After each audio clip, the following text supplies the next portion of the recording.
Good morning friends.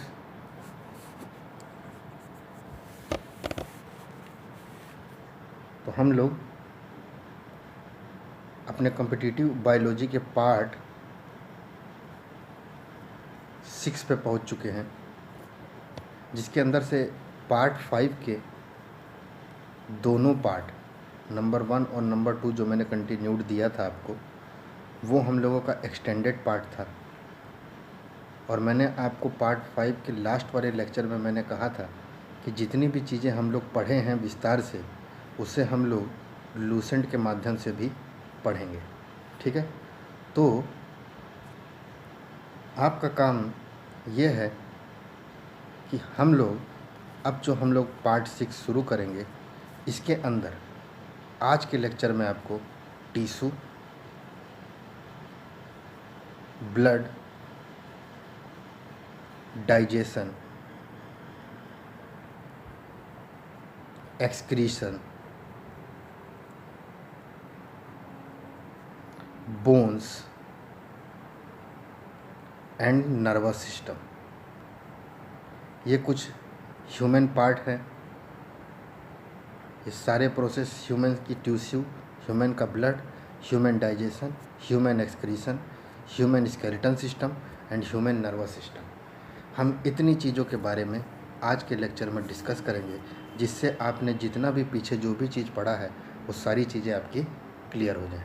ठीक है, तो चलिए लेक्चर की तरफ बढ़ते हैं। और आप लोगों के पास अगर लूसेंट की किताब हो, नहीं तो जो भी चीज़ यहाँ पे है वो सब चीज़ें तो आपको दिख ही रही हैं। ठीक है, तो आइए लेक्चर की तरफ चलते हैं हम लोग।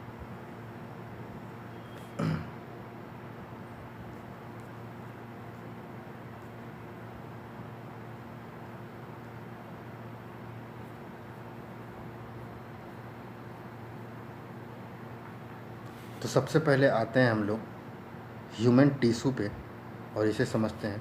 देखिए, the animal tissue can be divided into 3 category. कौन कौन सी? एपिथियल, कनेक्टिव, मस्कुलर और नर्वस। इतने प्रकार में आपकी टिश्यू डिवाइड होती है एनिमल की: एपिथियल, कनेक्टिव, मस्कुलर और नर्वस। अब आइए आप एपिथियल की तरफ, ध्यान से समझिएगा क्या लिखा है।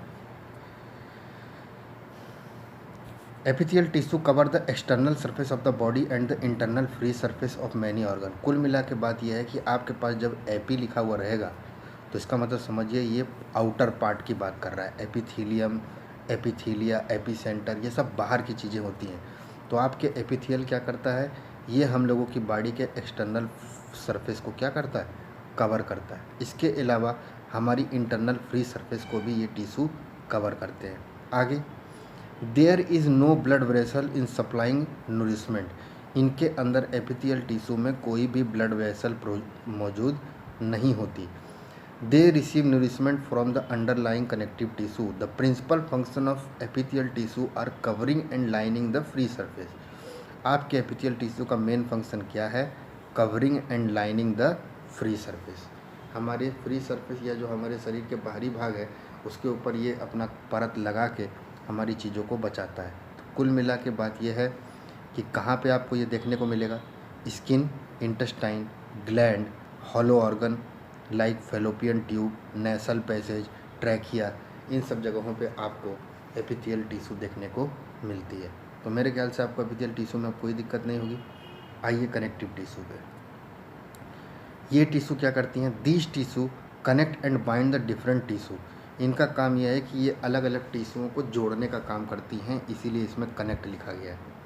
आगे, it provide the framework and mechanical support to the body. हमारी बॉडी को सपोर्ट देने के काम में आती है। तो इनका मेन फंक्शन क्या हो गया? डिफेंस, शरीर को बचाना, रिपेयर और फैट स्टोरेज। हम फैट को जमा करना, बॉडी को रिपेयर करना और बॉडी को डिफेंस देना, ये सब चीज़ें किसकी हैं? कनेक्टिव टिश्यू की हैं। आगे देखिए, एक नाम होता है आपके पास एडिपोज टिश्यू। याद रखिएगा एडिपोज टिश्यू का क्या काम है। एडिपोज टिश्यू हमारी स्किन के नीचे होता है और ये फैट स्टोरेज के काम में आता है। किस काम में आता है? फैट स्टोरेज के काम में आता है। कौन?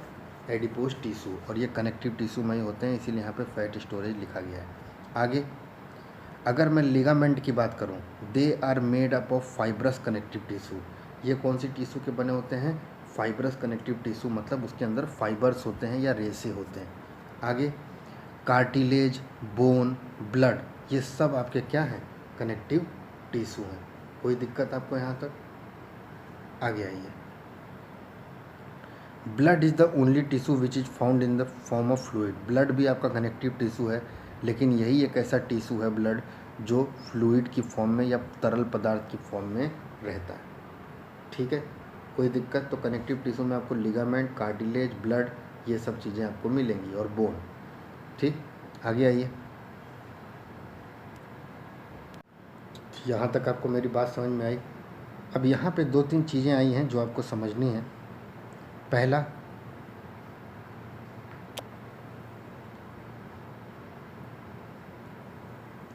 आपके पास आया है लिगामेंट्स, दूसरा आपके पास आया है टेंडन्स, और तीसरा आपके पास आया है कार्टिलेज। तो आपको इतना ध्यान रखना है कि लिगामेंट्स जो हैं ये बी टू बी, मतलब बोन से बोन को जोड़ते हैं। ठीक है, और अगर टेंडन्स की बात करें तो ये मसल को आपकी बोन से जोड़ते हैं। आपकी मसल जो बोन से कनेक्ट है वो टेंडन के माध्यम से कनेक्ट है, और आपकी बोन से जो कनेक्ट है वो लिगामेंट्स के माध्यम से कनेक्ट है। और कार्टिलेज जो है ये भी एक बोन की तरह होता है, लेकिन ये सॉफ्ट होता है और थोड़ा फ्लेक्सिबल भी होता है। पूरी तरीके से फ्लेक्सिबल नहीं होता, लेकिन बोन के माध्यम से या बोन के कंपैरिजन में कार्टिलेज जो बोन होती हैं वो फ्लेक्सिबल होती हैं। ये हमारे रिब्स में, एल्बो में, नी में, एंकल में ये वाले कार्टिलेज पाए जाते हैं। यहाँ तक आपको कोई दिक्कत?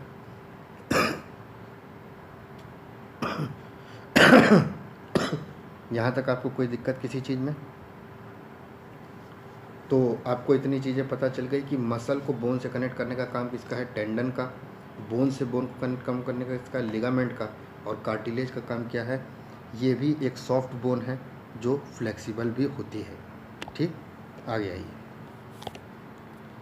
आगे आपके पास आता है मस्कुलर टिश्यू। तो मस्कुलर टिश्यू में देखिए क्या लिखा है, this is also known as contractile tissue. Muscle tissue को ही हम लोग क्या बोलते हैं? कॉन्ट्रैक्टाइल टिश्यू कहते हैं। और आपकी मसल टिश्यू 3 प्रकार की हो सकती है, अनस्ट्राइप्ड जिसके ऊपर लाइन ना हो, स्ट्राइप्ड जिसके ऊपर लाइन हो, और कार्डियक या कार्डियक जो है वो किससे संबंधित है? हार्ट से। ठीक है, तो अनस्ट्राइप में क्या लिखा गया है, these muscle tissue is found on the walls of those part which do not controlled by will. जो नॉट कंट्रोल्ड बाय विल मतलब क्या हो गया? इनवॉलेंट्री। इनवॉलेंट्री मतलब क्या हो गया? वो चीज़ जो हम अपने मन से ना कर पाएँ या जिसके ऊपर हमारा कंट्रोल ना हो। तो जिनके ऊपर हमारा कंट्रोल नहीं होता है वैसी वाली टिश्यू कौन सी होती है? अनस्ट्राइप्ड। कोई दिक्कत आपको? और ये अनस्ट्राइप्ड टिश्यू जो हैं इन्हीं को हम लोग बोलते हैं इनवॉलेंट्री मसल्स। इनवॉलेंट्री मसल्स में ये वाली टिश्यू आपको देखने को मिलती है जिनके ऊपर हमारा कंट्रोल ना हो। तो हमारा कंट्रोल किसके ऊपर नहीं है? एलिमेंट्री कैनाल हम लोगों के डाइजेशन के प्रोसेस में, रेक्टम हम लोगों का मतलब बाहरी निकास जो एक्सक्रीशन होता है, यूरिटर ये भी हमारे एक्सक्रीटरी सिस्टम से संबंधित है, और ब्लड वेसल्स। ये सारी चीज़ें आपकी क्या हैं? अनस्ट्राइप्ड मसल्स हैं या अनस्ट्राइप्ड मस्कुलर टिश्यू हैं। आगे आइए स्ट्राइप्ड पे। अब स्ट्राइप्ड में आएंगे तो स्ट्राइप्ड में आपको इतना ध्यान रखना है कि ये कहाँ पे मिलेंगी आपको? वॉलेंट्री मसल्स में। और वॉलेंट्री मसल्स कौन सी होती हैं? जिन्हें हम अपने स्वेच्छा के अनुसार चेंज कर सकें। तो स्ट्राइप्ड में आपको ये मिला, these muscles are found in the parts of the body that move voluntary, normally one or both end of this muscle turn and connect with bones and tendons. ये टेंडन के माध्यम से ये लोग कनेक्ट रहते हैं। तो स्ट्राइप्ड मसल में बस आप इतना याद रखिए, टेंडन्स, मसल टू बोन्स। आगे आइए कार्डियक पे। तो कार्डियक मसल्स ये वाली मसल्स आपके हार्ट के अंदर रहती हैं, and the contraction and expansion of the heart, हमारे हार्ट का सिकुड़ना और खुलना क्यों होता है? ड्यू टू दीज वेसल्स, इसी कार्डियक मसल्स के माध्यम से होता है। अगला आपको ये याद रखना है, हमारी बॉडी में कुल मिला के 639 मसल्स मौजूद हैं। ये आपको दिमाग में अपने रखना है।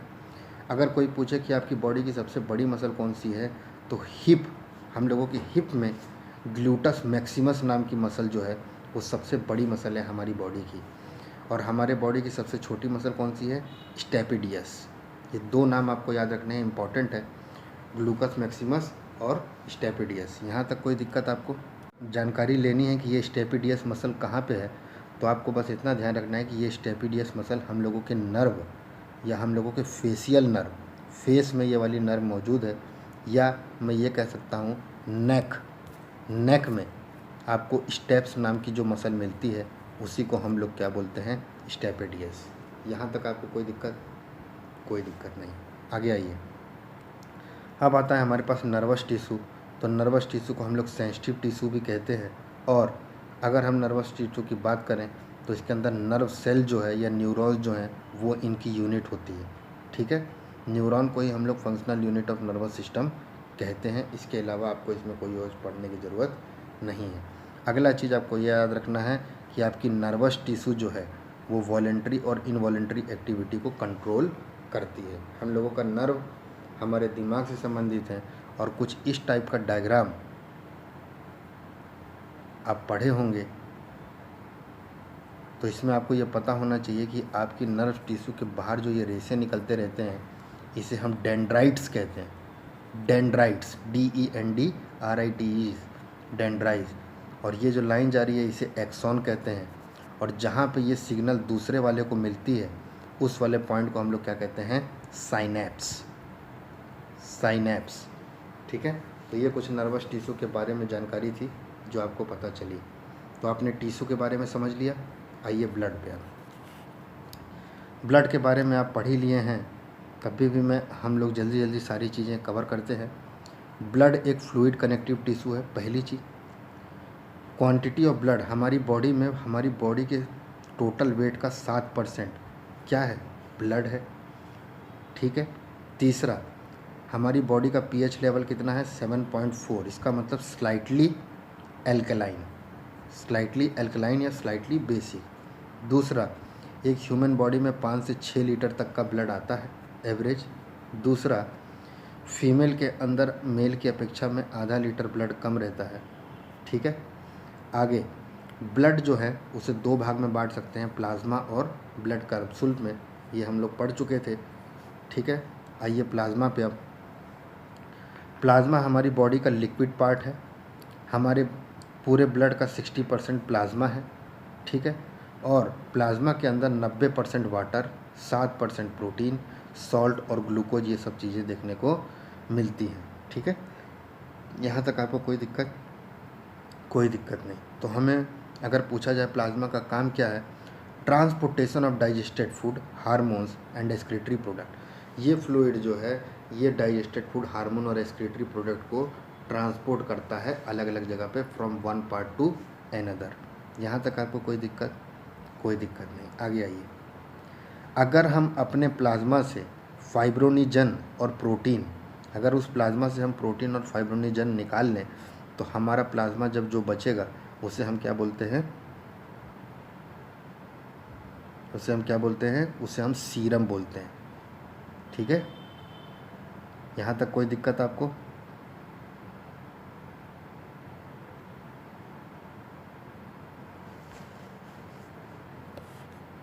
ठीक है। ये फाइब्रोनिजन जो है ये ग्लाइकोप्रोटीन के नाम से आप समझिए कि ग्लूकोज टाइप का ये प्रोटीन है जो लीवर में बनता है आपका। ठीक है। लीवर में बनता है फाइब्रोनिजन नाम का ग्लाइकोप्रोटीन। यहाँ तक आपको कोई दिक्कत? कोई दिक्कत नहीं। ठीक है। चलिए आगे। तो सीरम का काम बस यही है कि आपके प्लाज्मा में से जब आप फाइब्रोनिजन और प्रोटीन आपका निकल जाता है तो जो प्लाज्मा बचता है उसी को हम लोग सीरम कहते हैं। आगे आइए। आगे आता है आपके पास RBC और WBC। तो 60% अगर प्लाज्मा है तो 40% क्या हो गया? ब्लड कॉर्पसूल। RBC पे आइए। पहला, RBC के अंदर कोई न्यूक्लियस प्रेजेंट नहीं रहता। ठीक है। लेकिन 2 एग्जाम्पल इन्होंने दिए हैं, इनके अंदर न्यूक्लियस प्रेजेंट रहता है, वो कैमल और लामा। दूसरा, RBC बनता कहाँ है? बोन मैरो में। ठीक है। अगर हम शुरुआत की बात करें तो इसकी शुरुआत RBC की बनने की कहाँ पे होती है? लीवर में। ठीक है। आगे, अगर कोई पूछे आरबीसी कितने दिन तक ज़िंदा रहता है, तो 20 से 120 दिन तक आरबीसी की लाइफ टाइम या लाइफ स्पैन होती है। ठीक है, आगे देखिए, जो भी वॉर्न आउट या जो भी आरबीसी ख़राब हो जाते हैं उनकी जगह क्या है, लीवर एंड स्प्लीन। लीवर और स्प्लीन हमने पीछे भी पढ़ा था, इन्हें हम कहते हैं ग्रेव यार्ड ऑफ आरबीसी।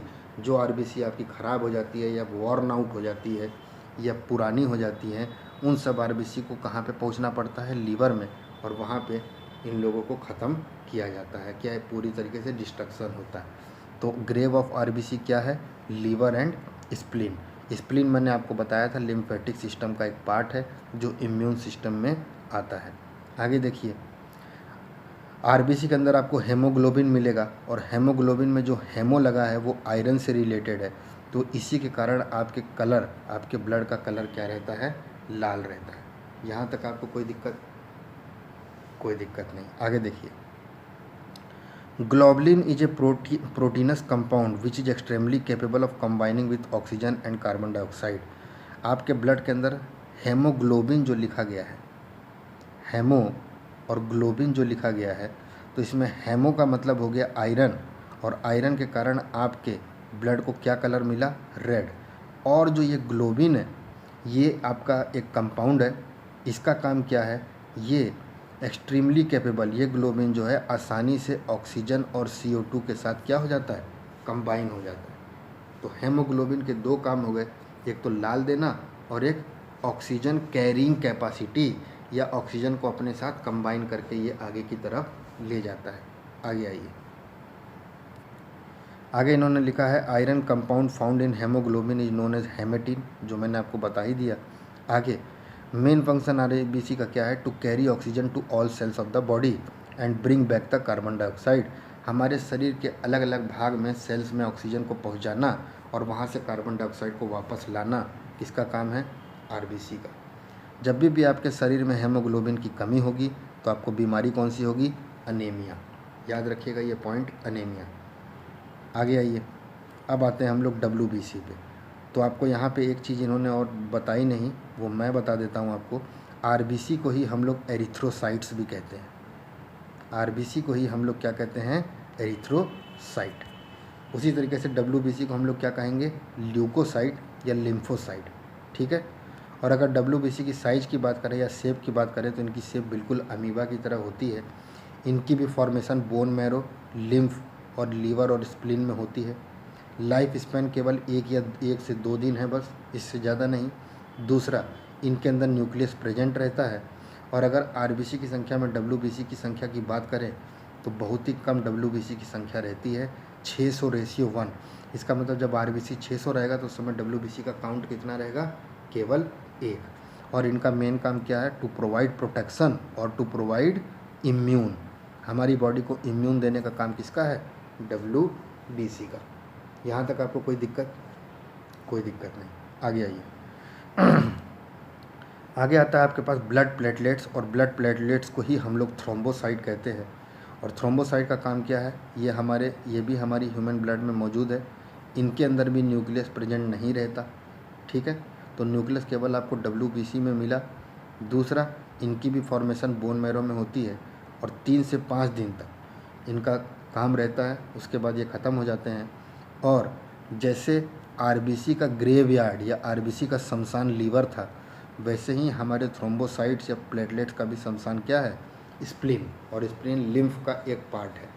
आगे, इनका मेन काम क्या है, हमारे ब्लड को क्लॉट करना या जमाना। ठीक है, तो ये 3 पार्ट थे जो आप समझ गए। आगे आइए, आगे इन्होंने देखिए क्या लिखा है, फंक्शन ऑफ ब्लड। अगर ब्लड के फंक्शन पे आए तो क्लॉटिंग के काम में, बॉडी के टेम्परेचर को मेंटेन करने के काम में, O2 और CO2 और डाइजेस्टेड फूड और हार्मोन का ट्रांसपोर्टेशन करने के काम में, और हमारी बॉडी के अलग अलग पार्ट में कोऑर्डिनेशन बनाने के काम में आपके ब्लड का इस्तेमाल होता है।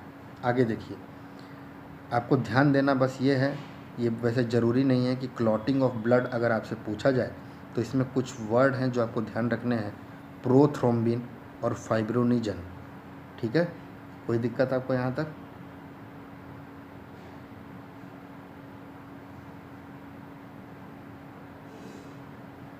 और ये प्रोथ्रोम्बिन जो आपका ये भी एक प्रोटीन है, और ये कहाँ पे बनता है, लीवर के माध्यम से ये बनता है प्रोथ्रोम्बिन, याद रखिएगा। और ब्लड क्लॉटिंग के समय पे इसका बहुत बड़ा काम होता है। ठीक है, कोई दिक्कत। और फाइब्रोनिजन मैंने आपको बता ही दिया था, फाइब्रोनिजन भी आपका एक प्रोटीन है और ये भी आपके क्लॉटिंग के काम में आता है। तो आप बस इतना समझिए कि the formation of protein and fibrinogen, ये दोनों प्रोटीन की जो फॉर्मेशन होती है ब्लड प्लाज्मा में, ये विटामिन के की माध्यम से होती है। तो क्लॉटिंग ऑफ ब्लड में विटामिन के का बहुत बड़ा योगदान है। विटामिन के is helpful in making the clotting of blood. The compulsory protein in making clotting of blood, आपकी अगर ब्लड क्लॉटिंग हो रही है तो उस समय पे जो प्रोटीन है उसका क्या नाम है, फाइब्रोनिजन। यहाँ तक आपको कोई दिक्कत, कोई दिक्कत नहीं। आगे आइए ब्लड ग्रुप पे। तो मैंने ब्लड ग्रुप के बारे में आपको पिछले उसमें सारी चीज़ें बता दी थी, तभी भी हम जल्दी जल्दी सारी चीज़ें देख लेते हैं। सबसे पहले ब्लड ग्रुप, लैंडस्टेनर ने इसके बारे में खोज करी, जिसके लिए इन्हें नोबेल प्राइज़ भी मिला। आगे हमारी बॉडी में the main reason behind the difference in the blood of human is the glycoprotein. हमारी बॉडी में जो ब्लड डिफरेंट डिफरेंट हर के उसमें पाया जा रहा है वो किसके कारण है, ग्लाइकोप्रोटीन के कारण। और ये ग्लाइकोप्रोटीन जो हैं ये आरबीसी में मिलते हैं, जिन्हें हम किस नाम से जानते हैं, एंटीजन के नाम से जानते हैं। ठीक है, तो antigen is a glycoprotein. Antigen दो प्रकार के हो सकते हैं, एंटीजन ए और एंटीजन बी। और हमें यह भी याद रखना है कि जो एंटीजन होगा वैसा ही उसका ब्लड ग्रुप होगा। जैसे एंटीजन ए का ब्लड ग्रुप क्या हो गया, ए, एंटीजन बी का ब्लड ग्रुप क्या हो गया, बी। और जिसके अंदर दोनों ही एंटीजन मौजूद हों वो ब्लड ग्रुप क्या हो गया, ए बी। और जिसके अंदर कोई भी एंटीजन मौजूद ना हो वो ब्लड ग्रुप क्या हो गया, ओ। यहाँ तक आपको कोई दिक्कत, कोई दिक्कत नहीं। आगे देखिए, और इतना ध्यान रखिएगा कि जो एंटीजन होगा उसकी उल्टा आपको एंटीबॉडी मिलेगी। एंटीबॉडी ही हमारे शरीर से जब निकलती है तो इम्यून सिस्टम होता है। तो देखिए यहाँ पे क्या लिखा है, अगर ब्लड ग्रुप ए है तो एंटीजन आपको ए मिला, लेकिन आपको एंटीबॉडी क्या मिली, बी। उसी तरीके से ए बी में दोनों ही एंटीजन है तो एंटीबॉडी एक भी मौजूद नहीं है। और ओ में दोनों ही एंटीजन एब्सेंट हैं तो इसका मतलब दोनों ही एंटीबॉडी मौजूद है। यहाँ तक आपको कोई दिक्कत, कोई दिक्कत नहीं। आगे आइए, आगे लिख रहा है ब्लड ट्रांसफ्यूज़न। ब्लड ट्रांसफ्यूज़न मैंने बता ही दिया था कि एक से दूसरे में ब्लड को भेजना।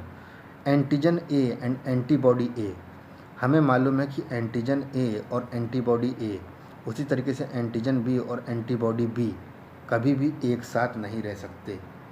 ये आपको क्यों बताया गया है, देखिए आपका अगर एंटीजन ए है तो यहाँ पे एंटीबॉडी ए आपकी नहीं होगी। इसीलिए इन्होंने बोला कि दो सेम टाइप का अगर आपका कोड है, जैसे एंटीजन ए और एंटीबॉडी ए, एंटीजन बी और एंटीबॉडी ए, ये आपकी कभी भी एक साथ नहीं रह सकती। अगर ऐसा होगा तो आपका ब्लड स्पॉइल हो जाएगा, या मैं ये कहूँ कि आपका ब्लड एग्लूटिनेशन, उनके अंदर क्लम्पिंग आना शुरू हो जाएगी या वो जुड़ना शुरू हो जाएंगे। Therefore in blood transfusion adjustment, इसलिए जब भी ब्लड ट्रांसफ्यूज़न होता है तो एंटीजन और एंटीबॉडी को देखकर ही ये चीज़ें करी जाती हैं। आगे आपको ये पता होना चाहिए कि ओ एक यूनिवर्सल डोनर है, जो सब एंटीजन, जिसके अंदर कोई भी एंटीजन प्रोजून नहीं है। और ब्लड ग्रुप ए भी आपका यूनिवर्सल रिसेप्टर है। डोनर मतलब ये सबको खून दे सकता है, और रिसेप्टर मतलब ये सबसे खून ले सकता है। और ये सबसे खून इसलिए ले सकता है क्योंकि इसके अंदर कोई भी एंटीबॉडी प्रेजेंट नहीं होती और दो प्रकार के एंटीजन प्रेजेंट होते हैं। यहाँ तक कोई दिक्कत, कोई दिक्कत नहीं।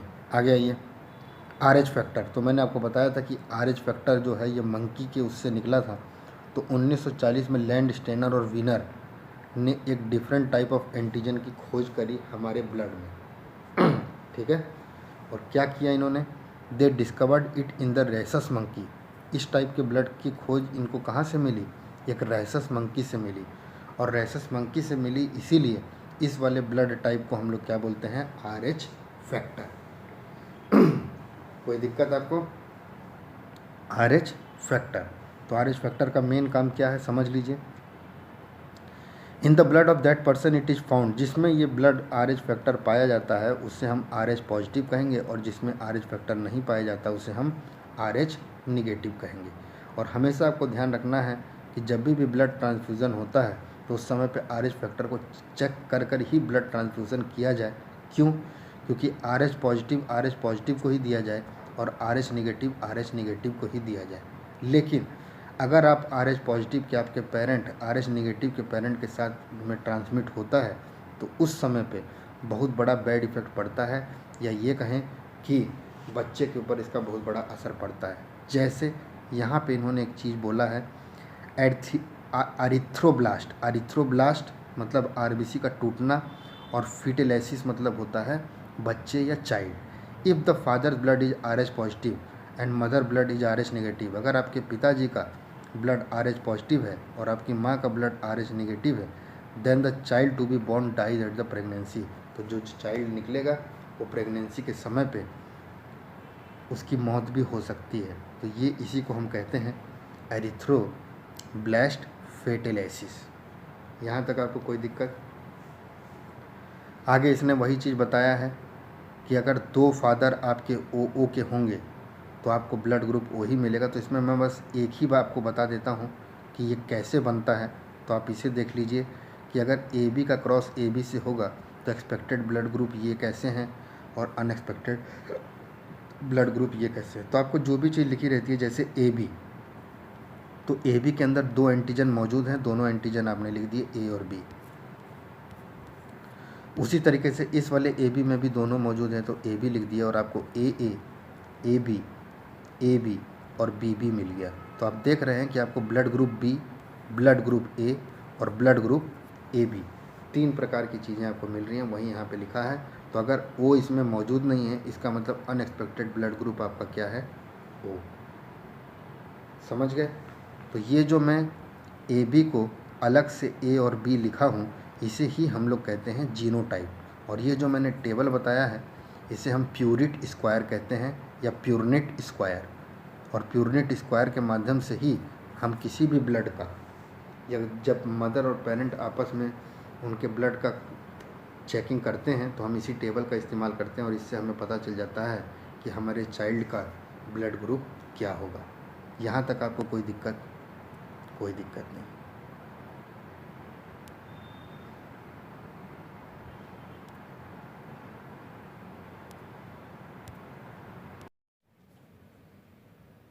अगला टॉपिक जो है हम लोगों के पास वो है हमारा डाइजेस्टिव सिस्टम। ठीक है, तो देखिए डाइजेस्टिव सिस्टम में क्या है। अगर मैं डाइजेस्टिव सिस्टम की बात करूं तो डाइजेस्टिव सिस्टम को हम 5 भाग में बांट सकते हैं। इंजेशन अंदर लेना, डाइजेशन पाचन करना, एब्जॉर्प्शन उसके अंदर की जो ऊर्जा है उसे एब्जॉर्ब करना, एसिमिलेशन मतलब संगठित करना, और डेफिकेशन मतलब बाहर निकाल देना। तो आइए सबसे पहले इंजेशन पे आते हैं। और इंजेशन मतलब होता है जब फूड को आप अपने माउथ में लेते हैं तो उसे ही हम कहते हैं इंजेशन। अब आते हैं हम डाइजेशन पे। Conversion of non absorbable food into absorbable food, जो फूड बहुत ठोस माध्यम में या कंपाउंड फॉर्म में या बड़े बड़े टुकड़ों में मौजूद है उसे अब छोटे छोटे टुकड़ों में कर देना ताकि वो एब्जॉर्ब हो सके। तो वो काम किसका है? डाइजेशन का। तो डाइजेशन ऑफ फूड, फूड का डाइजेशन कहाँ से स्टार्ट होता है? हम लोगों के माउथ से। आगे आइए, जैसे ही फूड माउथ में पहुंचता है तो माउथ में जो सलाइवा, जो हम लोगों की थूक है, उस सलाइवा जो है वो किससे सिक्रेट होता है? सलाइवरी ग्लैंड से। और ये सलाइवरी ग्लैंड कहाँ मौजूद है? माउथ में। इस सलाइवरी ग्लैंड के अंदर जो सलाइवा है उसके अंदर आपको 2 एंजाइम्स मिलते हैं और उनका क्या नाम है? टाइलिन और दूसरे का क्या नाम है? माल्टेज। ये दोनों एंजाइम आपको सलाइवरी ग्लैंड से जो सलाइवा निकलता है उसके अंदर मिलते हैं। और इनका काम क्या है दोनों का? ये जो हैं ये आपके स्टार्च को, और स्टार्च क्या है हमारा? स्टार्च हमारा है कार्बोहाइड्रेट। ये स्टार्च को किस में कन्वर्ट कर देते हैं? सिंपल शुगर में कन्वर्ट कर देते हैं।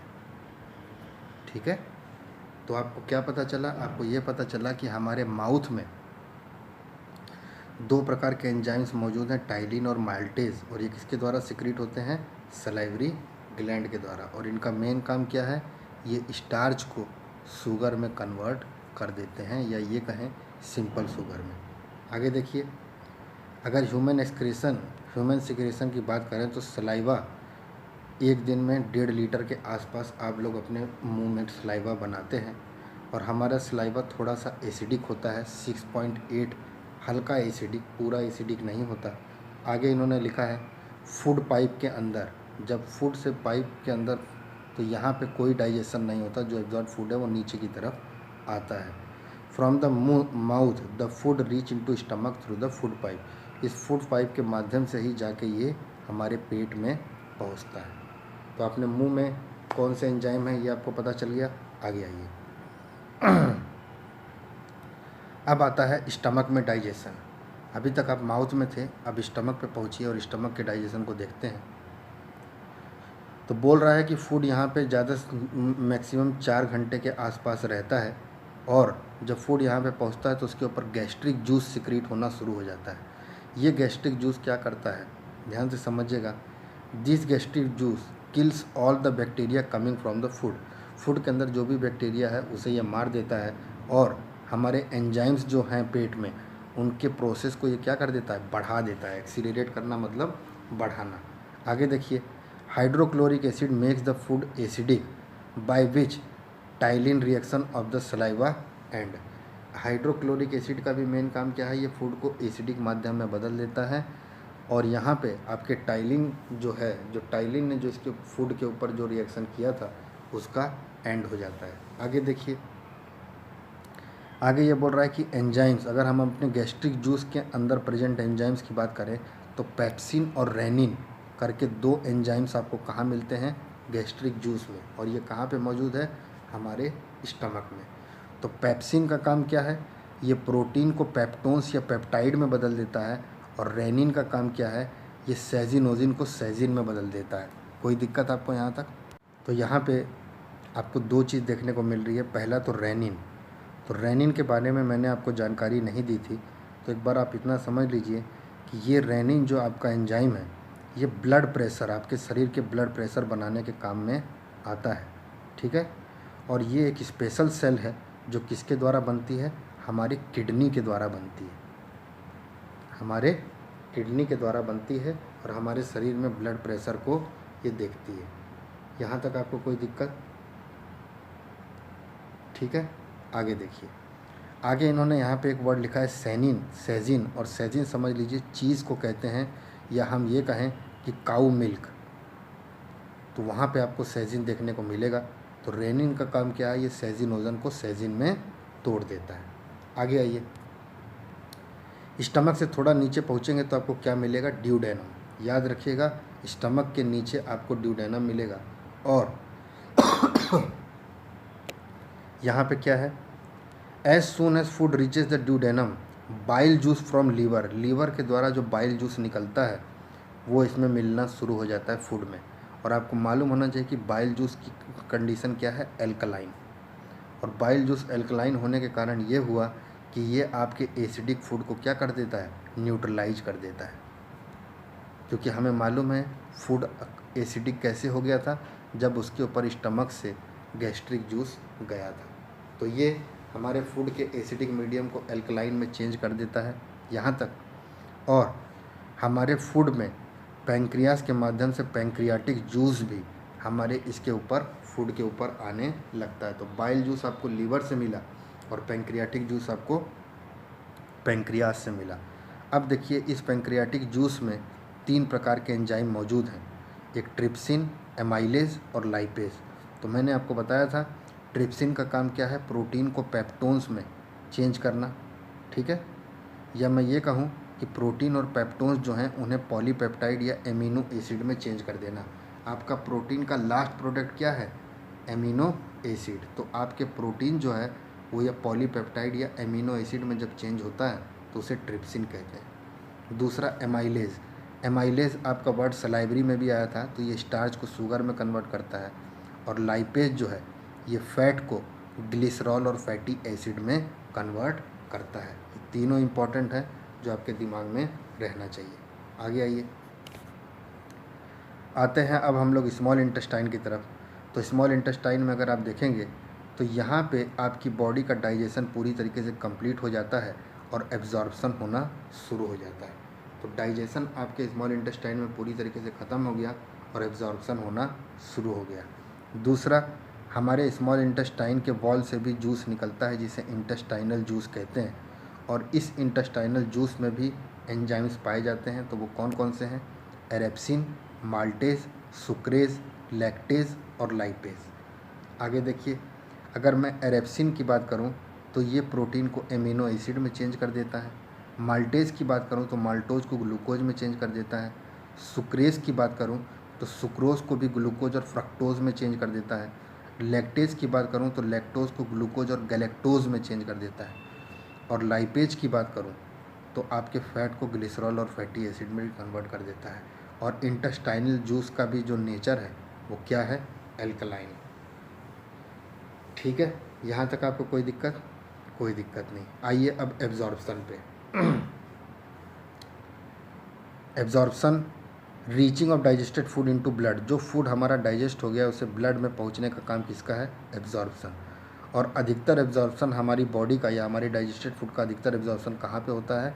हमारे स्मॉल इंटेस्टाइन में। किसके माध्यम से? विलाई के माध्यम से। ये विलाई करके एक प्रोजेक्शन मौजूद होती है स्मॉल इंटेस्टाइन में जो हमारे फूड के एनर्जी को एब्जॉर्ब करती है। आगे देखिए, अब फूड एब्जॉर्ब हो गया तो एब्जॉर्ब फूड को बॉडी में पहुंचाना या बॉडी में उसका पूरा मिल जाना, उसे हम क्या बोलेंगे? एसिमिलेशन। एसिमिलेशन मतलब अब जो फूड आपने एब्जॉर्प्शन कर लिया या आपका डाइजेस्टेड फूड जो है ब्लड में पहुंच गया, तो उसके बाद ब्लड जब उसको एब्जॉर्ब करना या हमारी बॉडी जब उसको एब्जॉर्ब करना शुरू करेगी तो उसे हम क्या बोलेंगे? एसिमिलेशन। आगे देखिए, आगे इन्होंने लिखा है undigested food reaches into large intestine. और जो फूड हमारा डाइजेस्ट नहीं हो पाता वो लार्ज इंटेस्टाइन में पहुंचता है जहाँ पे ये अनवांटेड मटेरियल में चेंज हो जाते हैं और हमारी शरीर में के बाहर एनस के माध्यम से निकल जाते हैं। तो यही कुछ चीज़ थी डाइजेशन की जो आपने अच्छे से समझी। आगे समरी पे अगर मैं आऊँ तो हमने 4 प्रकार की चीज़ देखी: saliva, gastric juice, pancreatic juice और इंटेस्टाइनल जूस। जिसमें इंटेस्टाइनल जूस के अंदर जो एंजाइम्स थे वो ये थे और इनसे कौन सा कैसे चेंज हुआ आपने पढ़ लिया। पैंक्रियाटिक में ये थे, इसमें कैसे चेंज हुआ ये भी आपने पढ़ लिया। गैस्ट्रिक में क्या था, कैसे चेंज हुआ ये आपने पढ़ लिया। और टाइलिन और माल्टेज कहाँ पे मौजूद हैं ये आपको पता चल गया। तो इसमें सारी चीज़ें वो पूछता है, एंजाइम किसको किस में कन्वर्ट करता है, कहाँ मौजूद होता है, कौन से ग्लैंड से निकलता है, ये सारी चीज़ें आपको यहाँ पे पता होनी चाहिए। आगे आइए, अब कुछ मेन ऑर्गन हैं हम लोगों के, उसे हमें देखना है, जिसमें लीवर और पैंक्रियाज, इन दो के बारे में आपको अच्छे से जानकारी होनी चाहिए। तो आइए लीवर की तरफ पढ़ते हैं और देखते हैं लीवर में क्या लिखा है। सबसे पहले लीवर में लिखा है लार्जेस्ट ग्लैंड। हमारी बॉडी का सबसे बड़ा ग्लैंड कौन सा है? Largest, liver. लीवर के द्वारा आपका बाइल जूस सेक्रेट होता है और ये बाइल जूस ही आपके इंटेस्टाइन में एंजाइम के रिएक्शन को क्या कर देता है? तेज कर देता है। यहाँ तक आपको मेरी बात समझ में आई। दूसरा, लीवर का अगर हमारी बॉडी में एमिनो एसिड बहुत ज़्यादा हो जाए तो उस एमिनो एसिड को कम करने का या उसे फिर से अमोनिया में चेंज करने का काम लीवर का है और इस प्रोसेस को क्या कहते हैं? डीएमिनेशन। डीएमिनेशन मतलब जो आपकी एक्सेस ऑफ एमिनो एसिड थी उसे वो कम कर देता है। ठीक है, आगे आइए।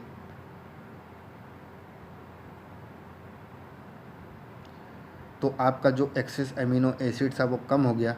These ammonia are further converted into urea by ornithocycle. Ornithocycle आपको पढ़ने की ज़रूरत नहीं है, बस आप इतना याद रखिए कि यही जो एक्सेस एमिनो था ये यूरिया में कन्वर्ट होता है जो किडनी में पहुंच जाता है। आगे आइए, liver converts some quantity of protein into glucose during deficiency of carbohydrate. हमारे शरीर में जब ग्लूकोज की, कार्बोहाइड्रेट की कमी होने लगती है तब ये लीवर ही है जो हमारे एक्सेस प्रोटीन को ग्लूकोज में चेंज कर देता है। यहाँ तक कोई दिक्कत? कोई दिक्कत नहीं। आगे आइए, in carbohydrate metabolism liver convert the excess of glucose found in blood into glycogen. अगर कार्बोहाइड्रेट के समय पे आपकी बॉडी में या कार्बोहाइड्रेट का जब मेटाबॉलिज्म या उसका ब्रेकडाउन हो रहा है और उस समय पे आपकी बॉडी में ग्लूकोज की संख्या अगर बहुत ज़्यादा हो जाती है तो ये लीवर ही है जो उस एक्सेस ग्लूकोज को किस में कन्वर्ट कर देता है, ग्लाइकोजन में। और ग्लाइकोजन में कन्वर्ट करने के बाद वो इसे कहाँ पे स्टोर करता है, हेपेटिक सेल पे। हेपेटिक सेल याद रखिएगा, ये बहुत इंपॉर्टेंट है, जहाँ पे आपका ग्लाइकोजन स्टोर होता है। और ये ग्लाइकोजन असल में है क्या, ये आपका एक्सेस ग्लूकोज जो था वो इस ग्लाइकोजन में चेंज हो गया। ठीक है, आगे आइए। तो यहाँ पे हेपेटिक सेल में रिजर्व न्यूट्रिएंट की तरीके से कौन रहता है, ग्लाइकोजन। आगे इसने लिखा है if the necessity of glucose arises, अगर हमारे शरीर में ग्लूकोज की मात्रा हमें ज़रूरत पड़ने लगती है तो ये लीवर ही है जो फिर से इस ग्लूकोज को, ग्लाइकोजन को क्या कर देता है, ग्लूकोज में कन्वर्ट कर देता है। तो इसका मतलब हम ये कह सकते हैं कि हमारे शरीर में ग्लूकोज की मेंटेनेंस भी हमारे लीवर के माध्यम से होती है। यहाँ तक कोई दिक्कत कोई दिक्कत नहीं। आ गया ये। तो आपने प्रोटीन का देख लिया कि प्रोटीन ज़्यादा हो गया तो डीएमिनेशन कर देता है, और अगर ग्लूकोज ज़्यादा हो गया तो ग्लाइकोजन में चेंज कर देता है with the help of hepatic cell. आगे देखिए, अगर आपके शरीर में फ़ैट कम होने लगे तो उस समय पे ये लीवर ही है जो कुछ कार्बोहाइड्रेट को फैट में चेंज कर देता है। आगे, ब्लड की क्लॉटिंग के लिए जो फाइब्रोनिजन प्रोटीन बनता है वो भी प्रोटीन आपका कहाँ पे बनता है, लीवर में। फाइब्रोनिजन हमने पीछे पढ़ लिया है तो इसीलिए इसको दोबारा चर्चा करने का कोई फ़ायदा नहीं है। आगे, आपकी बॉडी में जो ये हेपेटिक सेल है वहाँ पे हेपेरिन प्रोटीन बनता है, और ये हेपेरिन प्रोटीन जो है takes place in the liver. इस हेपेरिन प्रोटीन का प्रोडक्शन कहाँ पे होता है, लीवर में, जो हमारी बॉडी में, हमारी बॉडी के अंदर ब्लड क्लॉटिंग होने से बचाता है। शरीर के बाहर तो चोट लगी है वहाँ पे ब्लड क्लॉटिंग हो जाए सही है, लेकिन आपके शरीर के अंदर ही ब्लड क्लॉटिंग होने लगे तो आप तो फिर सूख जाएंगे, या मतलब आपका पूरा खून ही फ्लो नहीं करेगा। तो उस ब्लड क्लॉटिंग को रोकने के लिए आपके लीवर में ही हेपेरिन प्रोटीन का प्रोडक्शन होता है। आगे आइए, लीवर के अंदर आपके सारे के सारे डेड आरबीसी, जो आरबीसी पुराने हो जाते हैं वो भी डिस्ट्रॉय हो जाते हैं। हमारी बॉडी का टेम्परेचर मेंटेन करने के काम में ये आता है। आगे, liver is an important clue of investigating the person death that has due to the poison in food. Alcohol या किसी पॉइजन से आपकी डेथ अगर होती है तो उस समय पे पर्सन डेथ के कारण को भी हम लोग लीवर को चेक करके कर सकते हैं। समझ गए? तो आपने देखा कि लीवर कितना इम्पॉर्टेंट है। बाइल जूस से लेके deamination, hepatic cell, fat digestion, fibrinogen, dead RBC, body temperature regulation और पॉइजन इन फूड, ये सारी चीज़ें आपको किस में देखने को मिली, लीवर में देखने को मिली। आगे आइए, अगला टॉपिक हम लोगों के पास है गाल ब्लैडर। देखिए गाल ब्लैडर के बारे में आप क्या लिखा है। Gall bladder is pear shaped, bean shaped का होता है, in which bile coming out of liver is store. इसका मतलब बाइल प्रोडक्शन जो है वो आपका लीवर में होगा और बाइल स्टोरेज आपका कहाँ पे होगा, गाल ब्लैडर में। Bile comes into the duodenum, ये बाइल निकल के कहाँ पे आता है, ड्यूडेनम, फ्रॉम गाल ब्लैडर, और ये स्टोर कहाँ पे हुआ था, गाल ब्लैडर में, थ्रू बाइल डक्ट। डक्ट मतलब एक खाली जगह है, वहाँ से निकल के ये ड्यूडेनम में जाएगा। Secretion of bile into duodenum takes place by reflex action. और रिफ्लेक्स एक्शन क्या होता है, रिफ्लेक्स एक्शन वो एक्शन होते हैं जो आपके प्रति कोई स्टिमुलस अगर कोई आ रहा है और उसका आप रिस्पॉन्स दे रहे हैं बिना वॉलेंट्री हुए, तो वो वाले एक्शन होते हैं रिफ्लेक्स एक्शन। जैसे किसी ने आपकी तरफ पत्थर फेंका तो आप झटके से कोने में जो हो जाते हैं, ये सब आपके शरीर के रिफ्लेक्स एक्शन है। ठीक है, तो बाइल जूस का निकलना जो है वो एक तरीके से कैसा एक्शन है, रिफ्लेक्स एक्शन। आगे देखिए, बाइल का कलर देख लीजिए आप, येलोइश ग्रीन कलर का होता है, ये याद रखिएगा। एल्कलाइन होता है दूसरा, और पीएच वैल्यू कितनी होती है, 7.7। बाइल जूस की। इतना आपको जानकारी रहना चाहिए। आगे इन्होंने देखिए क्या लिखा है, अगर हम फंक्शन ऑफ बाइल की बात करें, बाइल का क्या फंक्शन है, तो इन्होंने बोला कि सबसे पहले ये फूड को एल्कलाइन कर देता है जहाँ पे पैंक्रियाटिक जूस वर्क कर सके, क्योंकि हमारा फूड स्टमक से जब आ रहा था तब वो एसिडिक था। दूसरा, ये बहुत हार्मफुल बैक्टीरिया जो हमारे फूड में मौजूद होते हैं उसे ख़त्म करता है। तीसरा, फैट। कभी भी आपको ये वर्ड लिखा हुआ आए इमल्सिफिकेशन, तो समझ लीजिएगा कि ये आपके फैट का ब्रेकडाउन हो रहा है। और फैट किस में ब्रेकडाउन होता है? फैटी एसिड्स एंड ग्लिसरॉल में। ठीक है, आगे देखिए, आगे इन्होंने लिखा है it accelerates the bowel movement of intestine by which digestive juices in the food mix well. इसको आप समझने की ज़रूरत नहीं है, बस इतना समझिए कि स्मॉल इंटेस्टाइन में आपके डाइजेस्टिव जूसेस अच्छी तरीके से मिल सकें। वो पूरा का पूरा काम और उस वाले प्रोसेस को तेज करने का काम किसका है? बाइल का। आगे, it is helpful in the absorption of vitamin के। याद रखिएगा, विटामिन के एब्जॉर्प्शन में ये बहुत काम आता है, और कुछ अलग विटामिन जो फैट के अंदर मिले रहते हैं उनके एब्जॉर्प्शन में। और विटामिन के बारे में आप पढ़े तो आपको पता होना चाहिए, फाइब्रोनिजन, और दूसरा हमारा क्या था? प्रोथ्रोम्बिन। तो इनका प्रोडक्शन आपको, इन ग्लाइकोप्रोटीन्स का प्रोडक्शन आपको यहाँ पे देखने को मिलेगा। आगे देखिए, in case of obstruction of bile duct, कभी कभार ये होता है बाइल डक्ट के माध्यम से जो बाइल जूस आपका ड्यूडेनम में पहुँच रहा है उसके अंदर कुछ ब्लॉकेज आ जाती है, तब liver cell stop taking bilirubin from blood. उस समय पे आपका जो लीवर है वो ब्लड से बिलीरुबिन नाम की एक चीज़ है उसको लेना बंद कर देता है।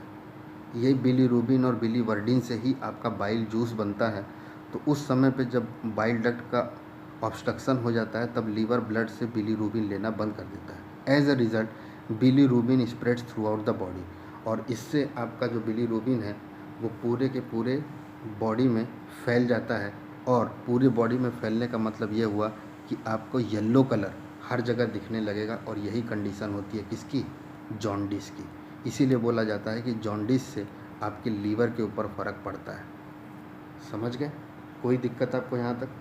कोई दिक्कत नहीं। आगे आइए, आगे आता है आपके पास पैंक्रियाज। ये भी इम्पॉर्टेंट है, और कहा जाए तो लार्जेस्ट ग्लैंड के बाद सेकंड लार्जेस्ट ग्लैंड आपको यही मिलती है, पैंक्रियाज। दूसरा आपको ये नाम याद रखना है कि पैंक्रियाज आपका एक्सो और एंडो दोनों प्रकार के ग्लैंड हैं ये। और एक्सो और एंडो ग्लैंड क्या हैं ये हम अगले लेक्चर में देखेंगे।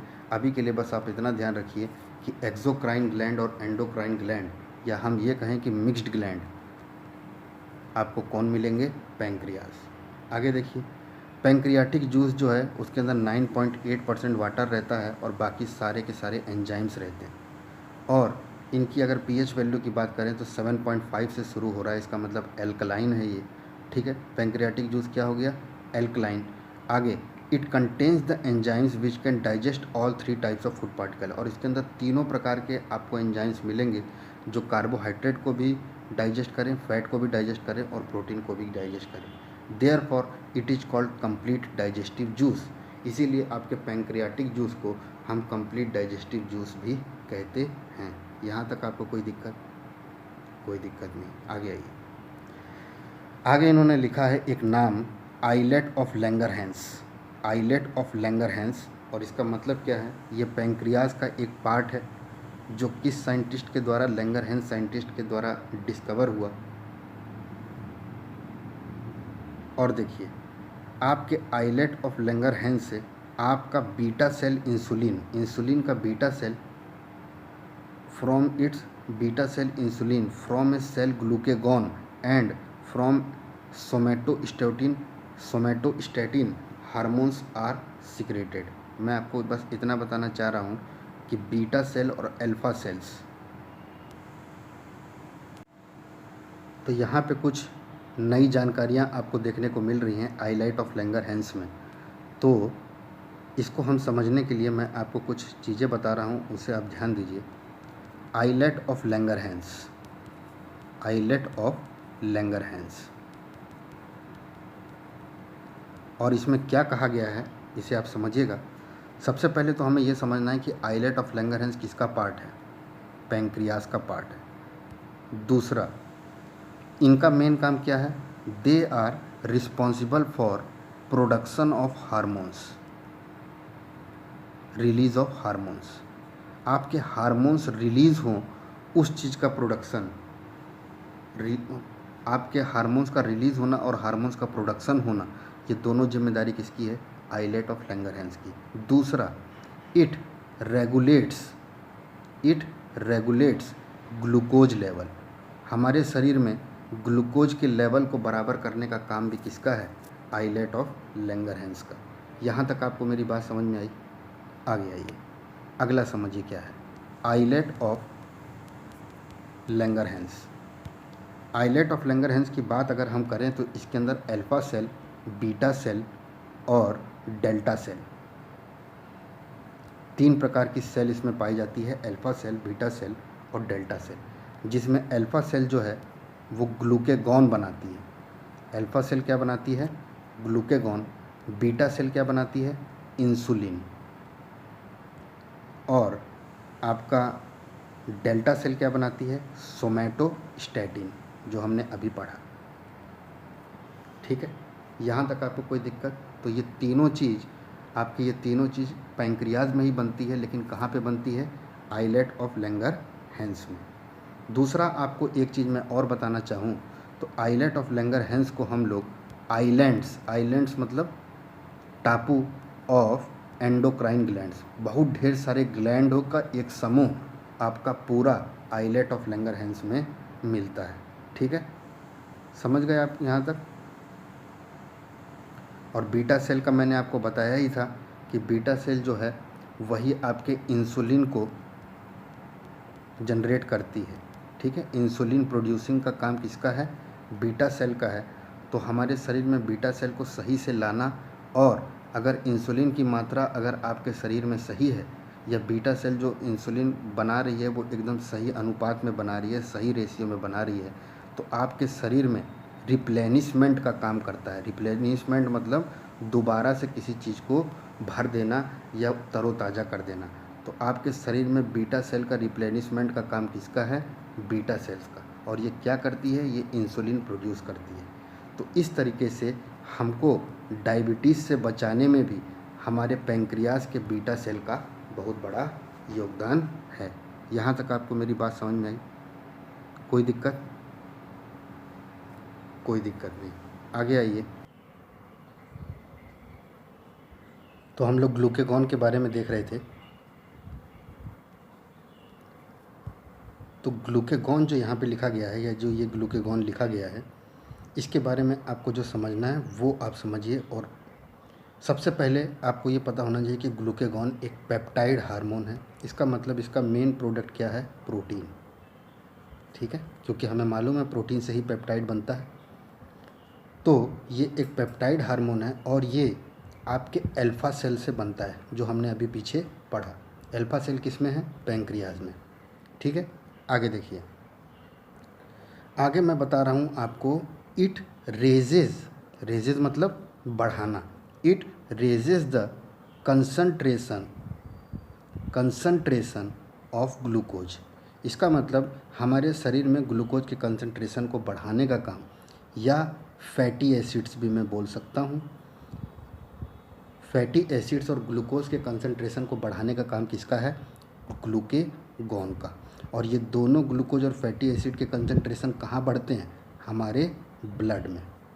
ठीक है, तो हम ये बोल सकते हैं कि glucagon helps in raising the concentration of glucose and fatty acids in blood. यहाँ तक आपको मेरी समझ में आई बात? इसीलिए मेडिकेशन के केस में इसका बहुत इस्तेमाल होता है, ग्लूकोज का, जब हमें मतलब ग्लूकेगॉन का जब हमें ग्लूकोज लेवल बढ़ाना होता है। तो अब हमारे पास एक क्वेश्चन आता है कि इंसुलिन और ग्लूकेगॉन में क्या अंतर हो गया। तो यहाँ पे आपको ये समझना है कि जो इंसुलिन है ये ग्लूकोज को एब्जॉर्ब करता है। ये ग्लूकोज को क्या करता है, एब्जॉर्ब करता है, या मैं ये कहूँ कि हमारे ब्लड में शुगर के लेवल को घटाता है। ठीक है, समझ गए। और ये जो ग्लूकोज एब्जॉर्ब करता है ये किसको देता है, हमारी सेल को एनर्जी देता है। समझ गए। इसी तरीके से जब आपके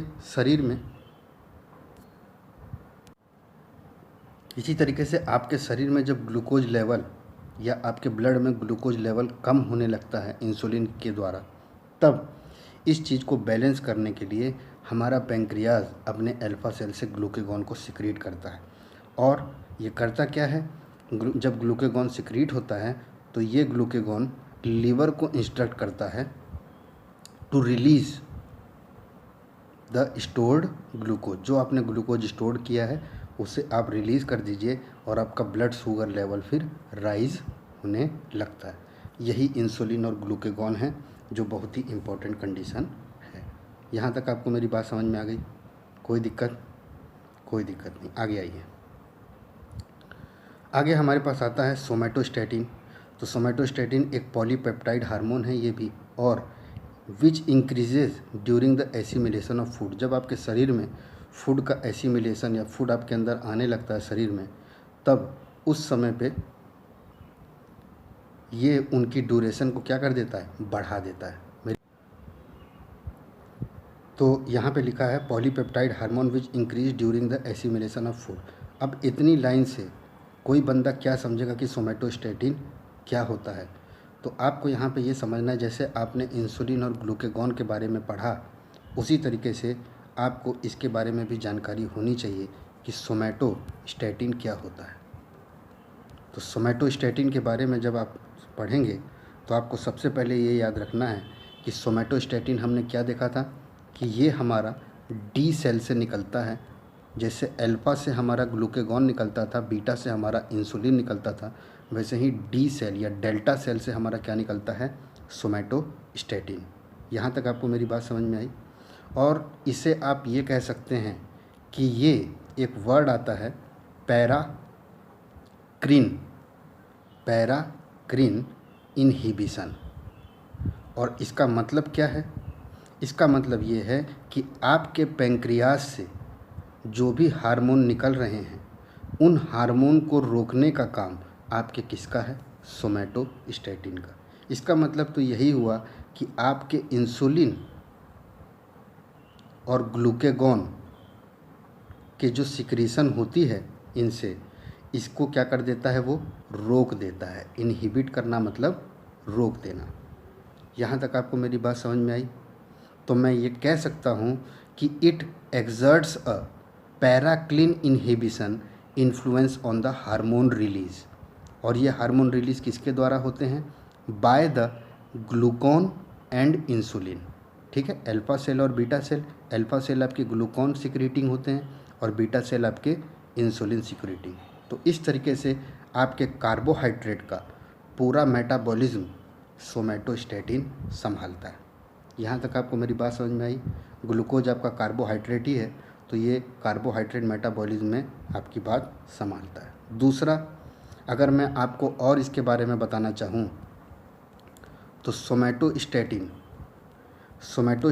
आपके हाइपोथैलेमस, जो आपके दिमाग में है हाइपोथैलेमस, उस हाइपोथैलेमस को, ये हाइपोथैलेमस ग्लैंड जो है ये आपके किस में है, पिट्यूटरी में है, पिट्यूटरी ग्लैंड में।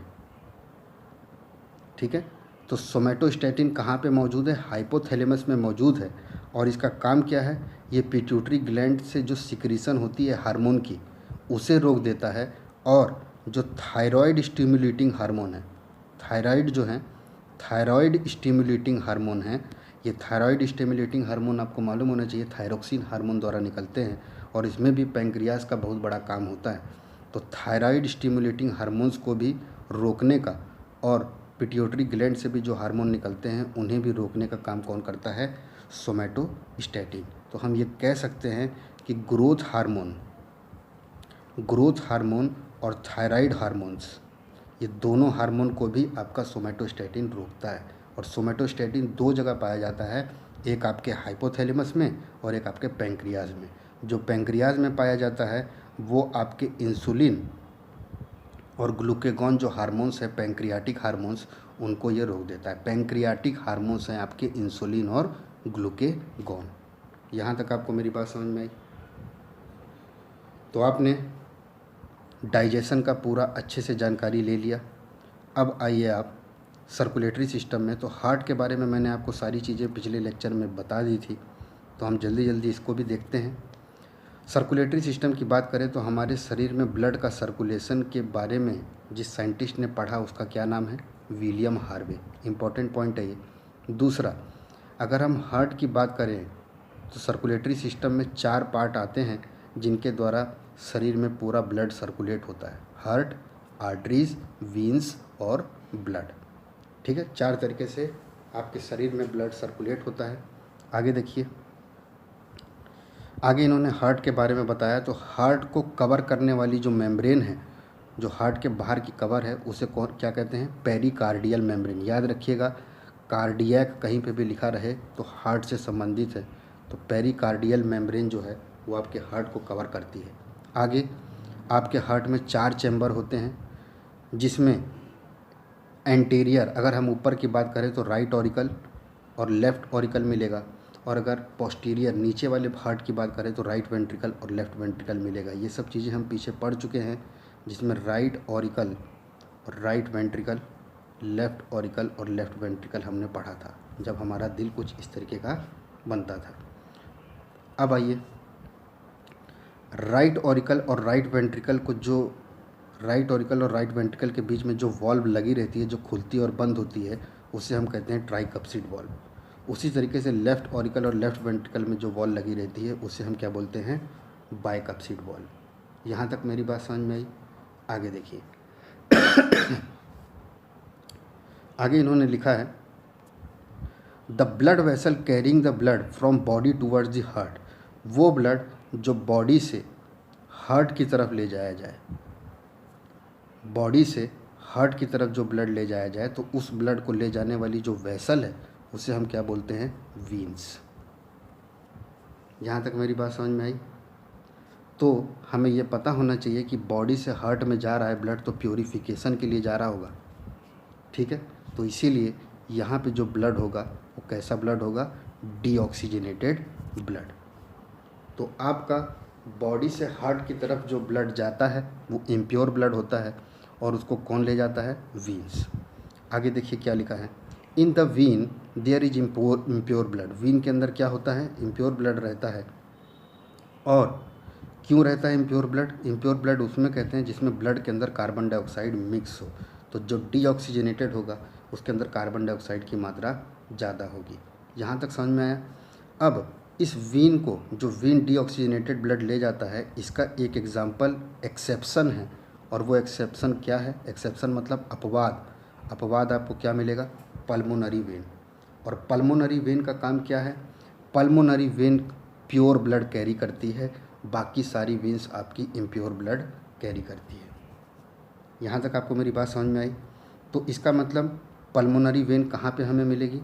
Pulmonary veins carry the blood from the lungs to left auricle. आपके लंग्स से लेफ़्ट ऑरिकल में प्योर ब्लड लाने का काम, प्योर ब्लड मतलब ऑक्सीजनेटेड ब्लड, ऑक्सीजनेटेड ब्लड लाने का काम किसका है? पल्मोनरी वेन्स का। यहाँ तक आपको मेरी बात समझ में आई? आगे देखिए, तो पल्मोनरी वेन आपकी प्योर ब्लड हो गई। इसी तरीके से जब ब्लड वेसल, जब ब्लड आपका हार्ट से बॉडी की तरफ जाए, तो हार्ट से अगर बॉडी की तरफ जा रहा है तो इसका मतलब प्योर ब्लड होना चाहिए, और प्योर ब्लड आपका क्या होगा? Oxygenated blood. तो इसका मतलब blood vessel carrying the blood from heart towards the body is called artery, और वो वाले ब्लड वेसल को हम लोग क्या कहते हैं? आर्टरी। इसका भी एक्सेप्शन होता है, पल्मोनरी आर्टरी। तो अगर सारे की सारी आर्टरीज हमारी ऑक्सीजनेटेड ब्लड कैरी करती है, तो पल्मोनरी आर्टरी हमारी कैसे ब्लड कैरी करेगी? Deoxygenated blood. तो देखिए यहाँ पे क्या लिखा है? यहाँ पे लिखा है, pulmonary artery carries the blood from the right ventricle to lungs. आपके राइट ऑरिकल से राइट वेंट्रिकल में गया, और राइट वेंट्रिकल से आपके लंग में, अब लंग में जा रहा है तो कौन ले जाएगा? पल्मोनरी आर्टरी ले जा रही है, और ये पल्मोनरी आर्टरी लंग में ब्लड को किस लिए ले जा रही है? जो हमारा डीऑक्सीजनेटेड ब्लड है, जो इम्प्योर ब्लड है, उसे प्योरीफाई करने के लिए ये कहाँ ले जा रही है? लंग में ले जा रही है। तो पल्मोनरी आर्टरी का क्या काम है? It carries the impure blood from right ventricle to lungs. और हमें मालूम है कि लंग से लेफ्ट ऑरिकल में जो लेके आती है वो कौन लेके आती है? Pulmonary vein. अब लंग से अगर हार्ट में आ रहा है तो ब्लड कैसा होना चाहिए? प्योर। यहाँ तक आपको मेरी बात समझ में आई? आगे आइए। आगे ये लिख रहा है, in the right part of the heart there remains impure blood. हमारा जो राइट पार्ट है हार्ट का वो इम्प्योर ब्लड के लिए होता है और लेफ्ट पार्ट जो है हमारा वो प्योर ब्लड के लिए होता है। यहाँ तक आपको मेरी बात समझ में आई? प्योर ब्लड इम्प्योर ब्लड क्या होता है मैंने आपको बता दिया। और आगे देखिए, वो आर्टरीज जो blood carrying blood to the muscles of the heart, जो आर्टरी ब्लड से हार्ट में ले जा रही है, उस आर्टरी को, अब मैंने बताया कि हार्ट के लिए आपको कोरोनरी, कार्डियक, इन सब का इस्तेमाल करना है। तो कोरोनरी आर्टरी वो आर्टरी हो गई जो ब्लड को मसल्स ऑफ द हार्ट तक पहुंचाती है। तो इस कोरोनरी आर्टरी में जब कोई तकलीफ़ होगी तो आपको हार्ट अटैक भी आ सकता है। समझ गए? ठीक है, आगे आइए। आगे आता है आपके पास कोर्स ऑफ सर्कुलेशन। किस तरीके का सर्कुलेशन या ब्लड किस तरीके से हमारे शरीर में सर्कुलेट करता है।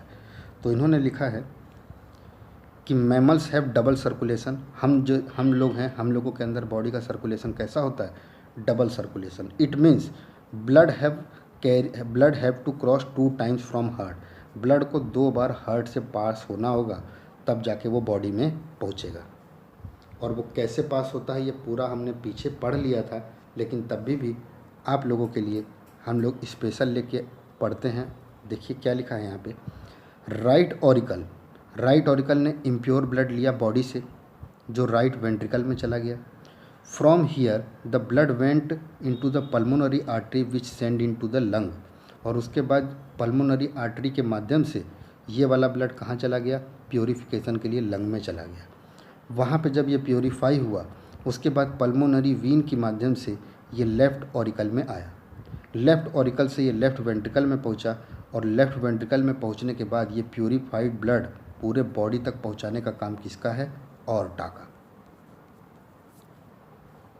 समझ गए? कोई दिक्कत? ये प्योरीफाइड ब्लड पूरे बॉडी में पहुँचाएगा कौन? आपका ऑर्टा। यहाँ तक कोई दिक्कत आपको? अगर आपको मैं ऑर्टा के बारे में बताऊं तो आप इतना समझ लीजिए कि ऑर्टा एक आर्टरी ही है और ये लार्जेस्ट आर्टरी है आपके हार्ट की। और इसका काम क्या हो गया? ये लेफ़्ट वेंट्रिकल से पूरे शरीर में हमारा ऑक्सीजनेटेड ब्लड पहुंचाती है, या मैं ये कहूँ कि प्योर ब्लड पहुंचाती है। यहाँ तक कोई दिक्कत? आगे आइए। आगे ये लिख रहा है कार्डियक साइकिल। कार्डियक साइकिल हमने अभी देखा, जब सिस्टोल मतलब होता है, याद रखिएगा, सिस्टोल अगर लिखा रहे तो इसका मतलब होता है सिकुड़ना, और सिकुड़ना को हम लोग क्या कहेंगे? कॉन्ट्रैक्शन। तो जब आपके हार्ट का कॉन्ट्रैक्शन होगा तो उसे सिस्टोल कहेंगे, और जब रिलैक्सेशन होगा, जब वो अपनी असली अवस्था में आ जाएगा तो उसे डायस्टोल कहेंगे। ठीक है? तो ये दोनों चीज़ आपके ऑरिकल और वेंट्रिकल में होती रहती है समय समय पे, और इसी को हम लोग क्या बोलते हैं? Cardiac cycle. यहाँ तक आपको कोई दिक्कत? तो सिस्टोल और डायस्टोल क्या होता है, किस में होता है, सारी चीज़ें आपको जानकारी हो गई। आगे आइए। आगे लिखता है ये हार्ट बीट। तो हार्ट बीट हमें मालूम है कि जब तक हमारा दिल चलेगा वो ऐसे ही धक धक करता रहेगा पूरे जीवन भर। ठीक है? There is a node from which originate contraction of heart. हमारे हार्ट बीट या हार्ट में कुछ नोड्स हैं जिनसे हमारे हार्ट की कॉन्ट्रैक्शन शुरू होती है। तो सबसे पहले ऐसे नोड और एवी नोड, 2 प्रकार के नोड होते हैं, ऐसे नोड और एवी नोड। तो आगे देखिए क्या लिखा है, ऐसे node is also known as pacemaker as it generates each wave of cardiac impulse. हमारे शरीर में जो इम्पल्स या हमारा जो हार्ट की इम्पल्स हैं या जो तरंग है उसको जनरेट करने का काम किसका है? ऐसे नोड का। इसीलिए हम ऐसे नोड को ही पेस मेकर के नाम से जानते हैं। पेस मतलब ध्वनि बनाना, और वो ध्वनि कौन बना रहा है? हमारा ऐसे नोड। यहाँ तक कोई दिक्कत? और यहाँ पे एक लाइन और लिखी है कि ऐसे नोड आपका कहाँ पे मौजूद होता है? राइट ऑरिकल में। तो ऐसे नोड बस आप समझ लीजिए पेस मेकर होता है, ये एग्ज़ाम में क्वेश्चन पूछा जाता है। तो ऐसे नोड आपका क्या हो गया? Pacemaker. आगे आइए एवी नोड पे। तो एवी नोड के लिए इन्होंने बोला है कि ये राइट ऑरिकल में ये भी मौजूद होता है, और इसके अंदर wave of contraction is picked by AV node. आपकी जब वेव कॉन्ट्रैक्ट करती है, आपकी वेव जब कॉन्ट्रैक्ट करती है तो उस चीज़ को कौन रिकॉर्ड करता है? AV node. समझ गए? तो यहाँ पे देखिए क्या लाइन लिखी है, वेव ऑफ एक्साइटेशन, जब आपकी वेव तरंग बढ़ती है, is picked up by AV node which spread through AV bundle of muscle fibre present on the inter arterial septum and interventricular septum. ठीक है। अब यहाँ पे ये जो दो वर्ड आए हैं, जिसमें एक लिख रहा है ये इंटर आर्टेरियल और दूसरा लिख रहा है इंटर वेंट्रियल। तो इसका मतलब बस आप इतना समझिए कि आपके जैसे बाइकप्सिड और ट्राइकप्सिड वॉल्व आपके ऑरिकल और वेंट्रिकल को सेपरेट करती थी, वैसे ही दो ऑरिकल को सेपरेट करने वाला जो टिश्यू है या जो वॉल है उसे इंटर आर्टेरियल कहेंगे, और दो वेंट्रिकल को सेपरेट करने वाली वॉल्व को क्या कहेंगे? इंटर वेंट्रियल। यहाँ तक आपको मेरी बात समझ में आ गई? कोई दिक्कत? कोई दिक्कत नहीं। आगे आइए।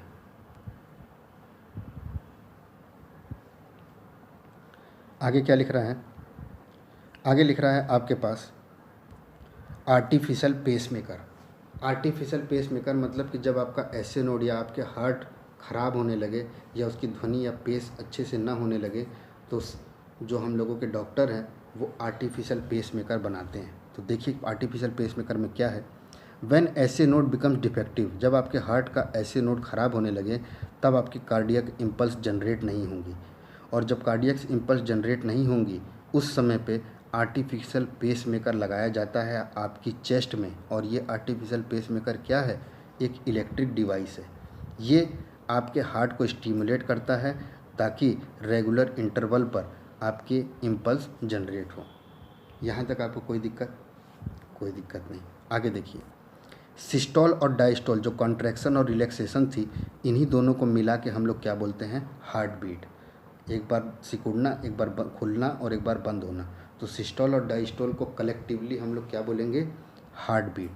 आगे देखिए, नॉर्मल कंडीशन में आपका हार्ट बीट 72 मिनट, ठीक है, 72 टाइम्स 1 मिनट में झलकता है in a single beat, and it pumps approximately 70 millilitre blood.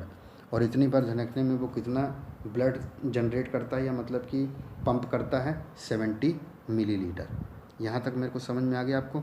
आगे देखिए, जब ब्लड प्रेशर नापा जाता है तो नॉर्मल ह्यूमन का ब्लड प्रेशर 120 और 80 होता है, जिसमें 120 आपका सिस्टोल है और 80 आपका डायस्टोल। यहाँ तक आपको कोई दिक्कत?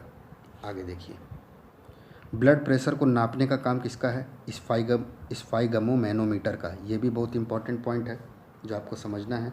और आगे हमारे हार्ट बीट को कंट्रोल करने का काम कुछ हार्मोन्स हैं। तो एक थायरोक्सिन और एड्रेनलिन, ये दोनों हार्मोन हमारी हार्ट बीट को कंट्रोल करते हैं। समझ गए? आगे देखिए, आपके ब्लड में जब इम्प्योरिटी हो या CO2 की मात्रा ज़्यादा बढ़ने लगे तो आपका हार्ट जो है वो एक्सीलरेट दी हार्ट बीट बढ़ने लगता है।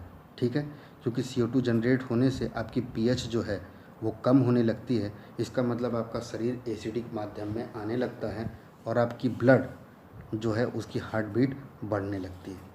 यहाँ तक आपको कोई दिक्कत किसी चीज़ में? इन चीज़ में कोई दिक्कत? तो आपने हार्ट के बारे में अच्छे से समझ लिया। आगे आइए, आगे आता है आपके पास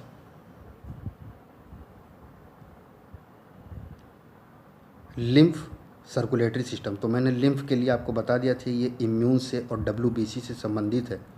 तो आगे देखिए यहाँ पे क्या लिखा हुआ था, द लाइट येलो फ्लूइड, सबसे पहले light yellow fluid found in the intercellular interval between the different tissue. Tissue जो हैं सेल से बने हुए हैं, तो सेलों के बीच की जो जगह है उसके अंदर ये लाइट येलो फ्लूइड घूमता रहता है और इन्हें ही हम लोग क्या बोलते हैं, लिम्फ। समझ गए? आगे देखिए, lymph is a fluid was composition is like blood plasma. Lymph भी एक फ्लूइड है जिसका पूरा कंपोजिशन ब्लड प्लाज्मा की तरह है, और हमें मालूम है ब्लड प्लाज्मा में वाटर के साथ साथ न्यूट्रिएंट, ऑक्सीजन और various other substance also present. तो अगर पूरा ब्लड प्लाज्मा की चीज़ इसमें मौजूद है तो इसका मतलब लिम्फ में लिम्फोसाइट भी मौजूद होगा, और लिम्फोसाइट को ही हम लोग क्या बोलते हैं, WBC बोलते हैं। Lymph flows in one direction from tissue towards heart. Lymph जो फ्लूइड है वो हमेशा टिश्यू से हार्ट की तरफ ही ये वाले लिम्फ के फ्लूइड या लिम्फेटिक सिस्टम होता है। समझ गए? Lymph fluid flows from only in one direction from tissue towards heart. अब हमें देखना है कि लिम्फ के क्या क्या फंक्शन है। तो लिम्फोसाइट जो है हमारे लिम्फ में जो प्रेजेंट है वो हमारी बॉडी को प्रोजेक्ट करता है और बैक्टीरिया से लड़ने का काम करता है। लिम्फ जो है वही लिम्फोसाइट बनाता है, और हमारे लिम्फ में जो नोड मौजूद हैं उन्हें हम लिम्फ नोड कहते हैं, जो हमारी ह्यूमन बॉडी के फिल्ट्रेशन के काम में आती है। दूसरा, वुंड को हील करने के काम में भी आता है, और lymph circulate different material from tissue to vein. अब क्योंकि ये फ्लूइड है तो ये बहुत ढेर सारे मटेरियल को टिश्यू से अलग अलग वेन्स में पहुंचाने का भी काम करता है। यहाँ तक आपको कोई दिक्कत? कोई दिक्कत नहीं, आगे आइए। अगला टॉपिक जो हम लोगों के पास है वो है हम लोगों का एक्सक्रीटरी सिस्टम। और एक्सक्रीटरी सिस्टम का मतलब आप समझ लीजिए कि चीज़ें बाहर निकालना, अपने शरीर से जो वेस्ट मटेरियल है वो बाहर निकालना। तो इसका मतलब हम इसे क्या कह सकते हैं, removal of nitrogenous substances formed during metabolism from the body of human. जब ह्यूमन का बॉडी में फूड का मेटाबॉलिज्म या चीज़ों का मेटाबॉलिज्म जो हम खाए हैं उनका मेटाबॉलिज्म होता है या उनका ब्रेकडाउन होता है, तो उससे जो नाइट्रोजनस वेस्ट निकलता है उसके रिमूवल को ही हम लोग क्या बोलते हैं, एक्सक्रीशन। अब यहाँ पे नाइट्रोजनस लिखने का मतलब ये हुआ कि आपके जो नाइट्रोजनस वेस्ट हैं वो या तो यूरिया होगा, या तो अमोनिया होगा, या यूरिक एसिड। तो यूरिया, अमोनिया और यूरिक एसिड ये तीनों आपके नाइट्रोजनस सब्सटेंस हैं। यहाँ तक आपको कोई दिक्कत? कोई दिक्कत नहीं, आगे आइए। अगर हम एक्सक्रीटरी ऑर्गन, मेन ऑर्गन की बात करें तो किडनी, स्किन, लीवर और लंग, इनके माध्यम से ये नाइट्रोजनस सब्सटेंस बाहर निकलते हैं। तो सबसे पहले हम किडनी के बारे में देखेंगे क्योंकि यही मेन है। तो इन्होंने बोला था main excretory organ in human and other mammal is a pair of kidney. हमारा मेन एक्सक्रीटरी ऑर्गन क्या है, किडनी। किडनी का वेट कितना होना चाहिए, 140 ग्राम। और किडनी के पेयर हैं, 2 पेयर आपको मिलते हैं, ठीक है। There are 2 parts of it. Outer membrane, kidney का जो बाहर का मेम्ब्रेन है उसे हम क्या बोलेंगे, कॉर्टेक्स, और जो उसके अंदर का पार्ट है उसे हम क्या बोलेंगे, मेडुला। तो मेडुला और कॉर्टेक्स ये 2 पार्ट हैं किसके, किडनी के। आगे, हर किडनी के अंदर कुछ किडनी डक्ट मौजूद हैं जिसे हम नेफ्रॉन कहते हैं। तो आप इतना समझिए, nephron present in the kidney. And ये सबसे इम्पॉर्टेंट लाइन है, nephron is the structural and functional unit of kidney. Kidney की स्ट्रक्चरल और फंक्शनल यूनिट क्या है, नेफ्रॉन। यहाँ तक आपको समझ में आया? आगे देखिए, there is a cup like structure in every nephron. हर नेफ्रॉन में जो किडनी में मौजूद है उसमें एक कप लाइक स्ट्रक्चर होता है कुछ इस टाइप का, और इस कप लाइक स्ट्रक्चर को ही हम लोग क्या बोलते हैं, बोमेंस कैप्सूल। तो बोमेंस कैप्सूल नेफ्रॉन का पार्ट है जो कप लाइक स्ट्रक्चर है, और इस बोमेन कैप्सूल में बहुत ढेर सारे ब्लड वेसल्स मौजूद रहते हैं। तो ये जो ब्लड वेसल्स मौजूद हैं इन्हें हम लोग क्या बोलते हैं, इन्हें हम लोग कहते हैं ग्लोमेरुलस। ग्लोमेरुलस, यहाँ पे देखिए लिखा हुआ है ग्लोमेरुलस। यहाँ तक आपको कोई बात समझ में आई? और जो ये ब्लड वेसल बने हुए हैं, glomerulus is thin blood vessel are found in Bowman capsule. और ये ब्लड वेसल के अंदर 2 टाइप के आर्ट्रियोल्स मौजूद हैं या आर्ट्रियोल्स। आर्ट्रियोल्स आर्टरी से ही संबंधित है। तो ग्लोमेरुलर में दो प्रकार के आर्ट्रियोल्स मौजूद हैं, एक अफेरेंट और एक इफेरेंट। ठीक है, तो अफेरेंट क्या करता है, ये ब्लड को ग्लोमेरुलस की तरफ ले जाता है, और इफेरेंट क्या करता है, ये ब्लड को ग्लोमेरुलस से बाहर की तरफ ले जाता है। और इफेरेंट में ई लगा है, ई मतलब एग्जिट, इसका मतलब कोई चीज़ बाहर की तरफ जा रही है। तो ग्लोमेरुलस से बाहर की तरफ ब्लड ले जाने का काम कौन से आर्ट्रियोल्स का है, इफेरेंट का। और ग्लोमेरुलस की तरफ लाने के लिए कौन सा होता है इस्तेमाल, अफेरेंट। यहाँ तक कोई दिक्कत नहीं। आगे देखिए, हमारे बोमेन कैप्सूल में जो हमारे वेस्ट पार्टिकल का फिल्ट्रेशन होता है या लिक्विड का जो फिल्ट्रेशन होता है उसे हम लोग क्या बोलते हैं, अल्ट्रा फिल्ट्रेशन। तो अल्ट्रा फिल्ट्रेशन भी एक वर्ड है जो किडनी से ही संबंधित है, जिसमें बोमेन कैप्सूल क्या करता है, फिल्ट्रेशन ऑफ लिक्विड करता है। आगे देखिए, the main function of kidney is purification of blood plasma. हमारे जो ब्लड का लिक्विड पार्ट है उसको प्योरीफाई करने का काम किसका है, किडनी का। ठीक है, आगे देखिए, the supply of blood to kidney takes place in large quantity compare to other organ. जितना ब्लड को सप्लाई किडनी को चाहिए, किडनी को जितनी ब्लड सप्लाई चाहिए वो हमेशा ज़्यादा होगी किससे, as compare to other organ.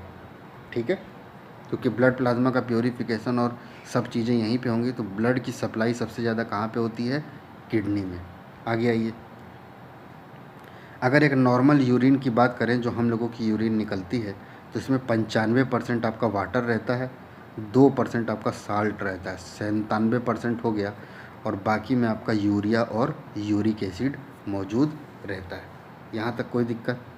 आगे देखिए, हमारे यूरिन का जो कलर येलो है, जो येलो कलर होता है, वो यूरिन का येलो कलर किसके कारण होता है, यूरोक्रोम। ये भी वर्ड आपके लिए बहुत इंपॉर्टेंट है कि यूरोक्रोम जो है, इसी के कारण आपके यूरिन का कलर येलो रहता है।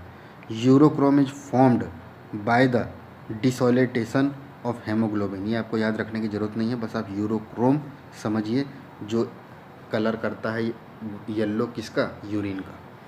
यूरिन हमारा एसिडिक होता है। अगर यूरिन का कोई पीएच लेवल पूछे तो आपको पता होना चाहिए, एसिडिक होता है, और कितना लेवल होता है इसका, 6, याद रखिएगा। ठीक है, आगे आइए, जो किडनी में पथरी या स्टोन जमता है, तो उस स्टोन किसके कारण जमता है, कैल्शियम ऑक्सलेट। ये भी आपके लिए बहुत इंपॉर्टेंट है कि स्टोन जो होता है किडनी में वो कौन से कंपोजिशन या वो कौन से उसका बना है, तो कैल्शियम ऑक्सलेट। आगे आइए, अब आते हैं हम लोग स्किन पे। तो स्किन के अंदर कैसे बाहर निकाला जाए, तो हमें मालूम है हमारे स्किन में ऑयल ग्लैंड और स्वेट ग्लैंड मौजूद रहते हैं, जिनके माध्यम से स्वेट और सीबम भी एक चीज़ है, ये दोनों चीज़ें आपके शरीर से बाहर निकलती हैं जब आप स्किन को एक्सक्रीटरी ऑर्गन की तरह इस्तेमाल करते हैं। आगे आइए, लीवर पे। जैसे ही लीवर पे आप आएंगे, तो liver cells play a main role in excretion by converting more amino acid and ammonia of blood into urea. Deamination का नाम आपने सुना होगा, जो लीवर करता है, पीछे हमने पढ़ा था। तो इसमें क्या बोल रहे हैं ये लोग बोल रहे हैं कि जो एक्सेस एमिनो एसिड है या अमोनिया है ब्लड के अंदर, उसे यूरिया में चेंज करने का काम किसका है, लीवर का। आगे समझ में यहाँ तक। आगे देखिए, लंग्स में, lungs excrete 2 types of gases substance. Lung जो है वो 2 टाइप के गैस बाहर निकालता है, कौन कौन सी, कार्बन डाइऑक्साइड और water vapour. The excretion of sub substances like garlic, onion, spices, in which vapour component excreted by the lungs. आपको बस इतना समझना है, इसके 2 मेन सब्सटेंस कौन कौन से हैं, कार्बन डाइऑक्साइड और वाटर वेपर। आगे अगर हम इस टेबल की तरफ आएँ, तो हमें इसके अंदर बताया गया है, और आपके लिए ये टेबल बहुत इंपॉर्टेंट है, जिसमें इन्होंने क्या लिखा है, अगर मैं यूनिसेलुलर ऑर्गेनिज्म की बात करूं, तो इनके अंदर एक्सक्रीशन करने का माध्यम क्या है, diffusion through body surface. Body surface के बाहर से ही चीज़ें निकलने हो जाती हैं बाय डिफ्यूजन। ठीक है, हाई कंसंट्रेशन से लो कंसंट्रेशन की तरफ गैसियस सब्सटेंस का जब ट्रांसफ़र होता है तो उसे हम डिफ्यूज़न कहते हैं। आगे अगर हम पॉरीफेरा पे आएँ, तो उनके अंदर किसके माध्यम से होता है, कॉन्ट्रैक्टाइल वैक्यूल के माध्यम से होता है। सिलेंट्रेटा फाइलम पे आए तो किसके द्वारा होता है, सेल्स के माध्यम से होता है। फ्लैट वर्म में किसके द्वारा होता है, फ्लेम सेल्स के माध्यम से होता है। एनालिडा फाइनम में किसके द्वारा होता है, नेफ्रिडिया। ये दोनों आपके लिए बहुत इंपॉर्टेंट है, फ्लेम सेल्स और नेफ्रिडिया। आगे आर्थ्रोपोड में अधिकतर इंसेक्ट्स आते हैं, कॉकरोच वॉकरोच, और इनका एक्सक्रीशन किसके माध्यम से होता है, माल्फिजियन टेब्यूल्स। ये भी इंपॉर्टेंट है आपके लिए। मोलस्का में यूरिनरी ऑर्गन मौजूद होते हैं, और वर्टिब्रेट जो हम लोग हैं, हमारे अंदर किडनी मौजूद होती है जिसके द्वारा एक्सक्रीशन होता है। यहाँ तक कोई दिक्कत आपको? कोई दिक्कत नहीं। आगे आइए। आगे आता है आपके पास haemodialysis, process of removal of excess urea from the blood. जब हमारे ब्लड के अंदर से एक्सेस यूरिया को बाहर निकाला जाए यूजिंग आर्टिफिशियल किडनी बनाकर अगर हमारे शरीर से, और डायलिसिस का मतलब ही यही होता है कि जब आपकी किडनी ख़राब हो जाती है तब ब्लड प्यूरिफिकेशन के लिए डायलिसिस होता है। तो हेमोडायलिसिस का मतलब ही यही है कि आपके ब्लड में से एक्सेस यूरिया को बाहर निकाला जाए by using the artificial kidney. यहाँ तक आपको कोई दिक्कत? कोई दिक्कत नहीं। तो आपने एक पार्ट और देखा अभी, एक्सक्रीटरी सिस्टम। ठीक है, अब आइए आप नर्वस सिस्टम की तरफ। और नर्वस सिस्टम मतलब हमारे ब्रेन से संबंधित है, तो ध्यान से समझिएगा इसे कि इसमें आपको क्या क्या मेन चीज़ें पढ़नी है। इन्होंने लिखा है, under this system the thread like nerve are spread throughout the body. हमारी पूरी बॉडी में नर्व्स जो हैं वो फैली हुई हैं। After receiving the information of environmental changes, जब भी हमारे बाहरी वातावरण में कुछ चेंज होता है, then this changes are received by sensitive organ. तो ये हम लोगों की सेंसिटिव ऑर्गन के द्वारा ये इन्फॉर्मेशन, ये इन्वायरमेंटल चेंज रिसीव होता है, and this information spreads them speedily like electric impulse. और सेंसिटिव ऑर्गन से रिसीव होकर ये पूरी चीज़ें एक इलेक्ट्रिक इम्पल्स के माध्यम से सारे शरीर में फैलती हैं, and establish the work and coordination among different organ. और पूरे ऑर्गन के बीच में सामंजस्य और काम जो होता है, इस पूरे नेटवर्क को हम लोग नर्वस सिस्टम कहते हैं। एक बार फिर से देखिए क्या लिखा है, under this system the thin thread like nerve are spread throughout the body. पूरी बॉडी में फैली हुई है। After receiving the information of environmental changes from the sensitive organs, जब इंफॉर्मेशन ये इन्वायरमेंटल चेंजेस की सेंसिटिव ऑर्गन से receive कर लेती हैं ये nervous system, then it spreads them, तब उस इंफॉर्मेशन को ये स्प्रेड कर देती हैं इलेक्ट्रिक इम्पल्स के माध्यम से पूरे डिफरेंट ऑर्गन में। तो यही आपका नर्वस सिस्टम है। तो नर्वस सिस्टम की बात करें तो ये 3 टाइप के होते हैं, CNS, PNS और ANS। CNS में C हो गया सेंट्रल, P हो गया पेरीफेरी, और A हो गया ऑटोनॉमिक। ठीक है, तो इन तीनों को हम देखते हैं कि CNS, PNS और ANS है क्या। सबसे पहले आइए आप CNS पे। It is a part of the nervous system which keeps control of the whole body and on nervous system is called central nervous system. जो हमारी पूरी बॉडी को कंट्रोल करके रखा हुआ है वो केंद्र में है, और उसे ही हम लोग सेंट्रल नर्वस सिस्टम कहते हैं। सेंट्रल नर्वस सिस्टम के 2 पार्ट हैं, ब्रेन और स्पाइनल कॉर्ड। हमारे सेंट्रल नर्वस सिस्टम में 2 पार्ट आते हैं, कौन से, ब्रेन और स्पाइनल कॉर्ड। आगे देखिए, जो हम लोगों का दिमाग है उसके बाहर एक मेम्ब्रेन है जिसे हम क्या बोलते हैं, मेनिंजेस। ये सबसे इम्पॉर्टेंट है, ये भी मेनिंजेस। आगे हमारा ब्रेन एक बॉक्स में बंद है, और उस बॉक्स को क्या कहते हैं, क्रेनियम। ठीक है, उस बॉक्स को हम लोग क्या कहते हैं, क्रेनियम। समझ गए। सबसे पहले एक मेम्ब्रेन है मेनिंजेस, और जिस बॉक्स में बंद है उसे क्रेनियम कहते हैं, ताकि हमारे ब्रेन के ऊपर कोई भी एक्सटर्नल इंजरी ना हो सके। आगे आइए, अब अगर हम ब्रेन की तरफ पहुँचे हैं तो सेंट्रल नर्वस सिस्टम के ब्रेन में 3 पार्ट होते हैं, फोर ब्रेन, मिड ब्रेन और हिंड ब्रेन। और आपको यहाँ पे ये समझना है, फोर ब्रेन में आपका सेरिब्रम और थैलेमस है, और हाइपोथैलेमस है, ये फोर ब्रेन में आ गया। मिड ब्रेन में आपका कॉर्पोरा क्वाड्रिजेमिना है, ये आपको पढ़ने की ज़रूरत नहीं है। लेकिन सेरिब्रम, थैलेमस और हाइपोथैलेमस ये किसके पार्ट हैं, फोर ब्रेन के। और सेरिबैलम, अगर बैलम लिखा गया है, और पॉन्स और मेडुला ये किसके पार्ट हैं, हिंड ब्रेन के। यहाँ तक आपको कोई दिक्कत? ठीक है, तो सेरिबेलम, पोन्स और मेडुला ये किसके पार्ट हो गए? हिंड ब्रेन के। और सेरिबेलम हाइपोथैलेमस, और हाइपोथैलेमस किसका पार्ट हो गया? फोर ब्रेन का। आगे आइए, अब आते हैं हम लोग फोर ब्रेन के जो 3 पार्ट हैं उनको समझते हैं। सबसे पहले सेरिब्रम पे आइए आप। सेरिब्रम को क्या बोला गया है? It is most develop part. हमारे ब्रेन का सबसे डेवलप पार्ट कौन सा है? सेरिब्रम। दूसरा, it is the centre of wisdom. हमारी बुद्धि, हमारा दिमाग, हमारी दृढ़ शक्ति, हमारा मूवमेंट, हमारी ज्ञान और हमारी थिंकिंग, ये सारी चीज़ें आपके किससे होती हैं? सेरिब्रम से होती हैं। ठीक है, तो इसका मतलब हमारे बॉडी में मस्कुलर कोऑर्डिनेशन, मूवमेंट करना, सेंस ऑर्गन से जब रिसीव होता है सिग्नल, ये सब किसका काम है? सेरिब्रम का। आगे आते हैं हम लोग थैलेमस पे। तो थैलेमस में आपको क्या पता चलेगा? आपके शरीर को पेन होना, ठंडी लगना, गर्मी लगना, ये सब कौन देखता है? थैलेमस। आ गया? आगे देखिए, हाइपोथैलेमस पे आएंगे तो हाइपोथैलेमस क्या करता है? It control the hormonal secretion from endocrine gland. जितने भी हमारे एंडोक्राइन ग्लैंड्स मौजूद हैं शरीर में, उनके अंदर से जो हार्मोन सिक्रीट होता है उसको कौन कंट्रोल करता है? हाइपोथैलेमस। कहने की बात इनकी क्या हुई? Hormone secreted from pituitary gland secrete through it. इसके द्वारा पिट्यूटरी ग्लैंड से भी हार्मोन सिक्रीट होते हैं। ठीक है, आगे, this is the centre of hunger. भूख लगना, प्यास लगना और टेम्परेचर कंट्रोल और हमारा तापमान बराबर रखना, ब्लड प्रेशर, ये सब कौन देखता है? हाइपोथैलेमस। यहाँ तक आपको मेरी बात समझ में आई? तो आपने ये समझ लिया होगा कि सेरिब्रम सेंट्रल है तो ज्ञान व्यान की पूरी बातें, मेमोरी इसमें आ जाएंगी। थैलेमस पे आप आएंगे तो पेन, कोल्ड और हीट आ जाएगा। और हाइपोथैलेमस पे आप आएंगे तो एंडोक्राइन ग्लैंड की सिक्रेशन को कंट्रोल करता है, पिट्यूटरी ग्लैंड की सिक्रेशन को कंट्रोल करता है और हंगर, थर्स्ट, टेम्परेचर कंट्रोल करता है।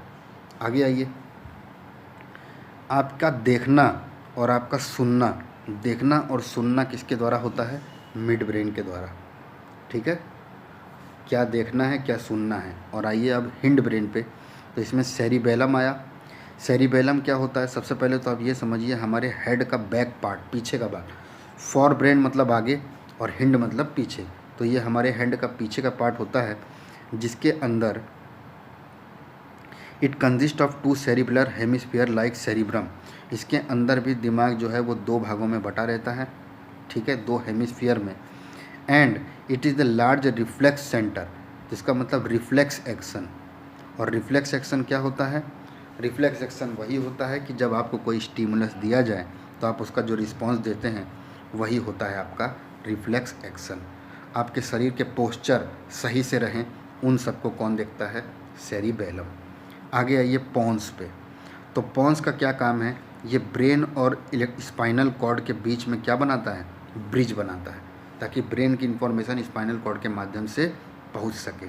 आगे देखिए, मेडुला, ये हमारे ब्रेन का पोस्टीरियर पार्ट है, पीछे वाला पार्ट है, and continuous up to the spinal cord. और जो पोन्स है उसी के आगे आपको मेडुला मिलेगा, जो पूरे ब्रेन से स्पाइनल कॉर्ड तक पहुंचता है। It continuous into the spinal cord, ये स्पाइनल कॉर्ड के अंदर तक पहुंचता है। इसका मतलब ये हुआ कि ब्रेन और स्पाइनल कॉर्ड के बीच में कनेक्शन या कम्युनिकेशन भी आपके मेडुला के माध्यम से होता है। इसके अलावा रेस्पिरेशन, स्नीजिंग, हार्ट एक्शन, आपका दिल चलना, छींक आना, श्वास लेना, ये सब भी आपका कौन देखता है? मेडुला। यहाँ तक कोई दिक्कत? कोई दिक्कत नहीं। आगे आइए,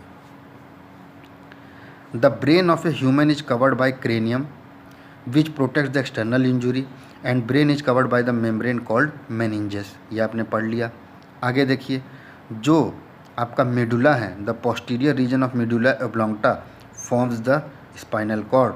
आपके मेडुला ओब्लॉन्गटा से ही आपका क्या निकलता है? Spinal cord. समझ गए? आगे देखिए, coordination and control of reflex action. Spinal cord का मेन काम क्या है? आपके शरीर के रिफ्लेक्स एक्शन को बराबर करना। और दूसरा, it carries the wave coming out of the brain. Brain से जो सिग्नल या वेव्स आती हैं उसे पूरे शरीर में पहुंचाने का काम किसका है? स्पाइनल कॉर्ड का। आगे देखिए, reflex action was first discovered by Marshall Hall. आपको इतना नहीं समझना है, बस रिफ्लेक्स एक्शन क्या होता है जो मैंने आपको बता दिया। आगे आइए, आगे आता है आपके पास पेरिफ्रल। तो पेरिफ्रल में आपको क्या समझना है? It is made up of the nerve arising from the brain और स्पाइनल कॉर्ड। ब्रेन और स्पाइनल कॉर्ड से जो नर्व्स निकलती हैं उनसे जो सिस्टम बनता है उसे हम पेरिफ्रल नर्वस सिस्टम कहेंगे। These are called the cranial and spinal nerve. अब जो ब्रेन से नर्व निकली है उसे हम क्या बोलेंगे? Cranial nerve. और जो स्पाइनल से नर्व निकली है उसे हम क्या बोलेंगे? Spinal nerves. तो इस तरीके से आपके शरीर में सेंसरी, मोटर और मिक्स्ड 3 प्रकार की नर्व आपको मिलेगी। मोटर मूवमेंट के लिए, सेंसरी सेंस करने के लिए, और मिक्स्ड दोनों को मिलाकर। आगे अगर आपको बात किया जाए तो ये बता रहे हैं कि 12 पेयर आपके क्रेनियल नर्व के हैं, दिमाग से जो निकले हैं, और स्पाइनल कॉर्ड से कितने पेयर निकले हैं? 31 पेयर। यही है आपका पेरिफेरल नर्वस सिस्टम। आगे आपसे ये भी पूछता है, जैसे किडनी की फंक्शनल यूनिट आपने क्या पढ़ी थी? नेफ्रॉन। उसी तरीके से नर्वस सिस्टम की अगर कोई फंक्शनल यूनिट पूछेगा तो आप क्या बोलेंगे? न्यूरॉन। कोई दिक्कत आपको? तो न्यूरॉन और नर्व सेल ये क्या हैं? हमारी नर्वस टिश्यू का यूनिट हैं। आगे आइए, आगे आता है आपके पास ऑटोनॉमिक नर्वस सिस्टम। और ऑटोनॉमिक मतलब कि जो किसी दूसरे पे डिपेंड ना हो, ये अपने आप से वो सारा काम कर सके। तो देखिए इसमें क्या है, autonomic nervous system is made up of some brain nerves and some spinal nerve. ये भी आपके कुछ ब्रेन नर्व और स्पाइनल नर्व से मिल के बनी हुई हैं। It supplies nerves to all internal organ and blood vessel of the body. तो इनका मेन काम क्या है? ये आपके आंतरिक जितने भी ऑर्गन हैं और जो बॉडी वेसल्स हैं या ब्लड वेसल्स हैं उनमें नर्व पहुंचाने का काम किसका है? ऑटोनॉमिक नर्वस सिस्टम का। आगे देखिए, ऑटोनॉमिक नर्वस सिस्टम जो है उसे हम 2 पार्ट में डिवाइड कर सकते हैं, एक सिंपैथेटिक और एक पैरासिम्पैथेटिक। ये दोनों किसके पार्ट हैं? ऑटोनॉमिक नर्वस सिस्टम के। हमने पीछे पढ़ा था CNS, ANS और PNS। तो आपने पेरिफेरल देख लिया, सेंट्रल देख लिया, अभी आप ANS देख रहे हैं, ऑटोनॉमिक। और ऑटोनॉमिक नर्वस सिस्टम के 2 पार्ट कौन से हैं? सिंपैथेटिक और पैरासिम्पैथेटिक। अब सिंपैथेटिक और पैरासिम्पैथेटिक के क्या क्या फीचर हैं इसे आप देख लीजिए। अगर मैं सिंपैथेटिक पे आऊँ तो it narrows the blood vessel in the skin. हमारी स्किन में ब्लड वेसल को नैरो करने का काम, सलेवरी ग्लैंड को सिक्रीट करने का काम, स्वेट ग्लैंड्स को सिक्रीट करने का काम, हमारी आई बॉल, हमारी आँख का बड़ा छोटा होना, यूरिनरी ब्लैडर का रिलैक्सेशन होना। ठीक है, मतलब कुल मिला के बात ये हो गई कि ANS वो वाली चीज़ है जो इनवॉलेंट्री है, जिसे जो चीज़ आपके हाथ में नहीं है ये अपने आप से आपके शरीर में हो रही है। जैसे ब्लड क्लॉट होना, फियर, पेन और एंगर का महसूस होना, रेस्पिरेशन का तेज़ हो जाना, ब्लड प्रेशर का बढ़ जाना, ब्लड में शुगर लेवल का बढ़ जाना, ये सब किस में आता है? सिंपैथेटिक नर्वस सिस्टम में। आगे आइए, अगर मैं पैरासिम्पैथेटिक की बात करूं तो इनके जो फीचर हैं वो बिल्कुल अपोजिट हैं किसके? सिंपैथेटिक के। कैसे? देखिए, it widens the lumens of blood vessel. जैसे वो ब्लड वेसल को नैरो करता है तो ये ब्लड वेसल को क्या करता है? बड़ा करता है। समझ गए? एक्सेप्ट कोरोनरी ब्लड वेसल जो हमारे हार्ट में मौजूद होती है। तो इनका मेन काम क्या है? ब्लड वेसल को बड़ा करना। आगे, it increases the secretion of saliva. हमारे शरीर में सलाइवा की सिक्रीशन को ये क्या करता है? बढ़ा देता है। और यहाँ पे आपने देखा था it reduces the secretion of saliva. समझ गए आप? आगे देखिए, हमारी प्यूपल का रिलैक्स होना, यहाँ पे प्यूपल का क्या हो रहा है? Contraction. It stretches the pupil, it stretches the pupil आपने सिंपैथेटिक में पढ़ा था, और यहाँ पे आपने क्या पढ़ा? Contraction of pupil. समझ गए? तो कॉन्ट्रैक्शन और रिलैक्सेशन है। कॉन्ट्रैक्शन आपके किसी एक में होगा तो रिलैक्सेशन उसका उल्टा होगा। तो आप बस इतना समझिए, पैरासिम्पैथेटिक और सिंपैथेटिक ये दोनों के फीचर एक दूसरे से बिल्कुल अपोजिट है, और ये दोनों किसके पार्ट हैं? ANS के, ऑटोनॉमिक नर्वस सिस्टम के। आगे आइए, अब आता है हमारे पास एक पार्ट आपने और देख लिया दिमाग के बारे में। मेरे ख्याल से आपको इसमें कोई दिक्कत नहीं होनी चाहिए। अब आइए आप स्केलेटन सिस्टम पे, इसको भी हमने पीछे पढ़ लिया था, लेकिन एक बार हम लोग अच्छे से ये वाली चीज़ भी समझ लेते हैं। तो इसमें क्या लिखा गया है, स्केलेटन सिस्टम हमारे दिमाग का दो भाग में, यह शरीर का जो ढांचा है उसको दो भाग में बांटा जा सकता है, एक एक्सियल और एक अपेंडिकुलर। ठीक है, दो भाग में बांटा जा सकता है, एक एक्सियल और एक अपेंडिकुलर। आगे देखिए एक्सियल स्केलेटन क्या है।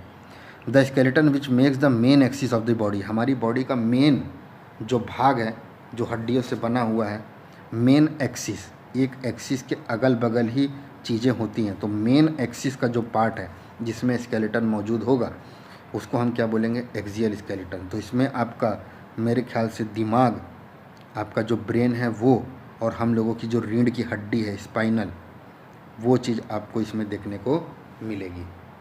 ठीक है, तो एक्सियल स्केलेटन में आपको क्या क्या मिलेगा, स्कल और वर्टिब्रल कॉलम। वर्टिब्रल कॉलम रीढ़ की हड्डी को ही कहते हैं, और बोन्स ऑफ चेस्ट, और हमारी चेस्ट की जो बोन्स हैं वो सब आपके किस में आती हैं, एक्सियल में। तो इसका मतलब 80 bone, total 80 bones axial skeleton में आपको देखने को मिलती है। अब इसमें तीन चीज़ आपने पढ़ी, स्कल, वर्टिब्रल कॉलम और बोन्स ऑफ चेस्ट। तो आइए देखते हैं हम इसको क्या है। अगर स्कल की बात करें तो हमारे दिमाग में टोटल 29 बोन्स हैं, जिसमें से 8 bones jointly protect the brain of the human. The structure made of this bones is called forehead, हमारे आगे का दिमाग, and all the bones of the forehead remain joint strongly by the sutures. यहाँ पे बार बार एक वर्ड आएगा और ये वर्ड आपको अपने दिमाग में रखाना है कि ये आपके ब्रेन का पार्ट है। ठीक है, जो हमारा फॉरहेड बनाता है, ठीक है, जिसके अंदर सारी बोन्स इस सूचर के द्वारा कनेक्ट रहती हैं। There are 14 bone in addition to this and 6 ear ossicles and 1 hyoid bone. ये सब आपको पढ़ने की ज़रूरत नहीं है, बस 29 बोन आप याद रखिए। और ये बोन्स किसके द्वारा कनेक्ट हैं, सूचर्स के द्वारा कनेक्ट है। आगे आइए, आगे आता है आपके पास वर्टिब्रल कॉलम। तो वर्टिब्रल कॉलम में टोटल कितनी बोन्स हैं, 33 वर्टिब्रा मौजूद हैं। और 33 वर्टिब्रा को जब आप बांटेंगे तो इसमें आपको सर्वाइकल ऊपर वाला, थोरिक चेस्ट वाला, लुम्बर उसके नीचे, सैक्रल उसके नीचे और सबसे लास्ट कॉर्डल। और ये सैक्रल और कॉर्डल को आप एक ही साथ लिख सकते हैं। तो 7 वर्टिब्रा आपके सर्वाइकल में है, 12 थोरिक में, लुम्बर में 5 और बाकी नीचे 5 और 4। ये कुछ रीजन है जो आपकी रीढ़ की हड्डी है, उसी के ये सब पार्ट हैं। अगर आप पिछला लेक्चर देखे होंगे तो आपको ये आसानी से चीज़ें समझ में आ रही होंगी। आगे देखिए, हमारे स्पाइनल कॉर्ड या हमारा जो वर्टिब्रा है उसकी जो सबसे पहली बोन है उसे हम एटलस कहते हैं, जो हमारे स्कल को होल्ड करके रखती है। तो हमारे स्कल को होल्ड करने वाला पहला वर्टिब्रा कौन सा है, एटलस। आगे आइए,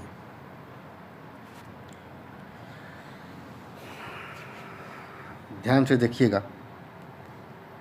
अगर वर्टिब्रल कॉलम की बात करें तो हमारे हेड को होल्ड करता है, नेक और बॉडी को कनेक्ट करता है, स्टैंडिंग और वॉकिंग में काम आता है, फ्लेक्सिबिलिटी देता है, हमारी स्पाइनल कॉर्ड को प्रोटेक्ट करता है। ये वर्टिब्रल कॉलम के पार्ट से। अब आते हैं हम लोग किस पे, अपेंडिकुलर स्केलेटन पे। अपेंडिकुलर स्केलेटन में टोटल आपकी बोन्स, फुट बोन्स की अगर बात करें तो हैंड और फिट का मिलाकर टोटल बोन्स कितनी है, 118। याद करने की ज़रूरत है तो याद करिए, नहीं तो कोई ज़रूरत नहीं है। आगे, हमारे एक्सियल स्केलेटन के साथ बाकी फोर लिम्ब और हिंड लिम्ब, फोर लिम्ब मतलब आगे का और हिंड लिम्ब मतलब पीछे का। फोर लिम्ब और हिंड लिम्स, लिम्स मतलब आप समझते हैं ना, ऑर्गन्स की ही बात होती है। जब ऊपर की बात करें तो फोर लिम्स और पीछे की बात करें तो हिंड लिम्स। तो एक्सियल स्केलेटन के फोर लिम्स और हिंड लिम्स को कनेक्ट करना और इसके साथ साथ 2 गिरिडल्स का मौजूद होना, ये सब भी किसके पार्ट हैं, अपेंडिकुलर स्केलेटन के हैं। आगे देखिए, अगर फोर लिम्ब की बात करें तो वो गिरिडल क्या कहलाएगा, पेक्टोरल गिरिडल। और अगर हिंड लिम्ब पीछे वाले उसकी बात करें तो क्या कहलाएगा, पेल्विक गर्डल। तो पेक्टोरल हो गया फोर लिम्ब आगे का, और हिंड लिम्ब के लिए कौन सा गर्डल हो गया, पेल्विक गर्डल। आगे आइए, अगर मैं पेक्टोरल गर्डल की बात करूं तो वो फोर लिम्ब से किसके द्वारा कनेक्ट है, ह्यूमरस के द्वारा। और अगर मैं पेल्विक गर्डल की बात करूं तो वो हिंड लिम्ब से किसके द्वारा कनेक्ट है, फेमूर के द्वारा। तो ह्यूमरस और फेमूर भी आपको समझ में आ गया। गर्डल क्या होता है ये समझ में आ गया, और ये किसके पार्ट हैं ये आपको समझ में आ गया। आगे देखिए, अगर मैं अपेंडिकुलर स्केलेटन सिस्टम की बात करूं तो ये हमारी बॉडी को शेप देने के काम में आता है, बॉडी के सॉफ्ट पार्ट को बचाता है, आरबीसी बनाता है, रेस्पिरेशन और न्यूट्रिशन के काम में आता है, और इसके अलावा हमारी मसल जॉइनिंग के काम में भी ये वाली बोन्स देखने को मिलती हैं। हमारी ह्यूमन बॉडी में टोटल 206 बोन होती हैं, लेकिन जब बच्चा जन्म लेता है तब उसकी बोन कितनी होती है? 300। यहाँ तक कोई दिक्कत? कोई दिक्कत नहीं। हेड के अंदर अगर बोला जाए टोटल बोन कितनी है तो 29 बोन है, जिसमें फॉर हेड में आपकी 8 है, फेशियल में 14 है, ईयर में 6 है और बाकी 1। यहाँ तक समझ में आ गया? तो टोटल 29 बोन आपके दिमाग में मौजूद है। आगे वर्टिब्रल कॉलम में अगर कोई पूछे तो 33 मौजूद है। कोई दिक्कत यहाँ तक? आगे आपकी रिब्स में 12 पेयर्स, इसका मतलब 12 पेयर्स या फिर 24 बोन्स मौजूद हैं। आपके बॉडी की सबसे बड़ी बोन कौन सी है? फेमूर, जो आपके थाई में मौजूद होती है। थाई हो गया आगे का भाग और लिम्ब हो गया पीछे का भाग। और स्मॉलेस्ट बोन आपके शरीर की कौन सी है? स्टेप्स, जो आपके ईयर में मौजूद होती है। ये सारे इंपॉर्टेंट पॉइंट्स हैं जो मैंने अभी आपके सामने पढ़े। आगे आइए, आगे ये लिख रहा है कुछ इम्पॉर्टेंट बोन्स जो मौजूद होती हैं। तो ईयर के अंदर जो बोन मौजूद हैं वो इनकस, मेलस और स्टेप्स। याद रखिएगा, पूछता है ये बोन किस में मौजूद है, तो ईयर बोन कौन कौन सी हो गई? मेलस, इनकस और स्टेप्स।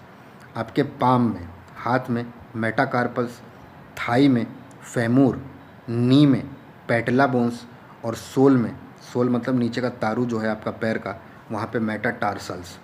अपर आर्म में फोर लिम्ब ऊपर का भाग हो गया, अपर आर्म में ह्यूमरस, फोर आर्म में रेडियस उल्ना, रिस्ट में कार्पल्स, फिंगर्स में फेलेंजस, हिंड लिम्ब में टीबिया और फेबुला और एंकल में टार्सल्स मौजूद होता है। आपको मेरे ख्याल से इसमें कोई दिक्कत नहीं होनी चाहिए। और आगे लास्ट में इन्होंने 2 लाइन बताई है, इन्हें भी देख लीजिए। The muscles and bones are joint together by tendon. Tendon का काम क्या है? मसल और बोन को जोड़ना। और लिगामेंट्स का काम क्या है? बोन से बोन को जोड़ना। समझ गए? तो आगे ग्लैंड है, ग्लैंड के बारे में हम अगले लेक्चर में चर्चा करेंगे। और ये लेक्चर, आपने इस लेक्चर में बहुत सी चीज़ें कवर करी, तो अच्छे से इस लेक्चर को तैयार करिए। और कोशिश मैं यही करूँगा कि अगले लेक्चर में आपका पूरा बायोलॉजी ख़त्म हो जाए। ठीक है? तब तक के लिए आप लोग अपना ख्याल रखिए और इसी तरीके से मुस्कुराते रहिए। बहुत बहुत धन्यवाद।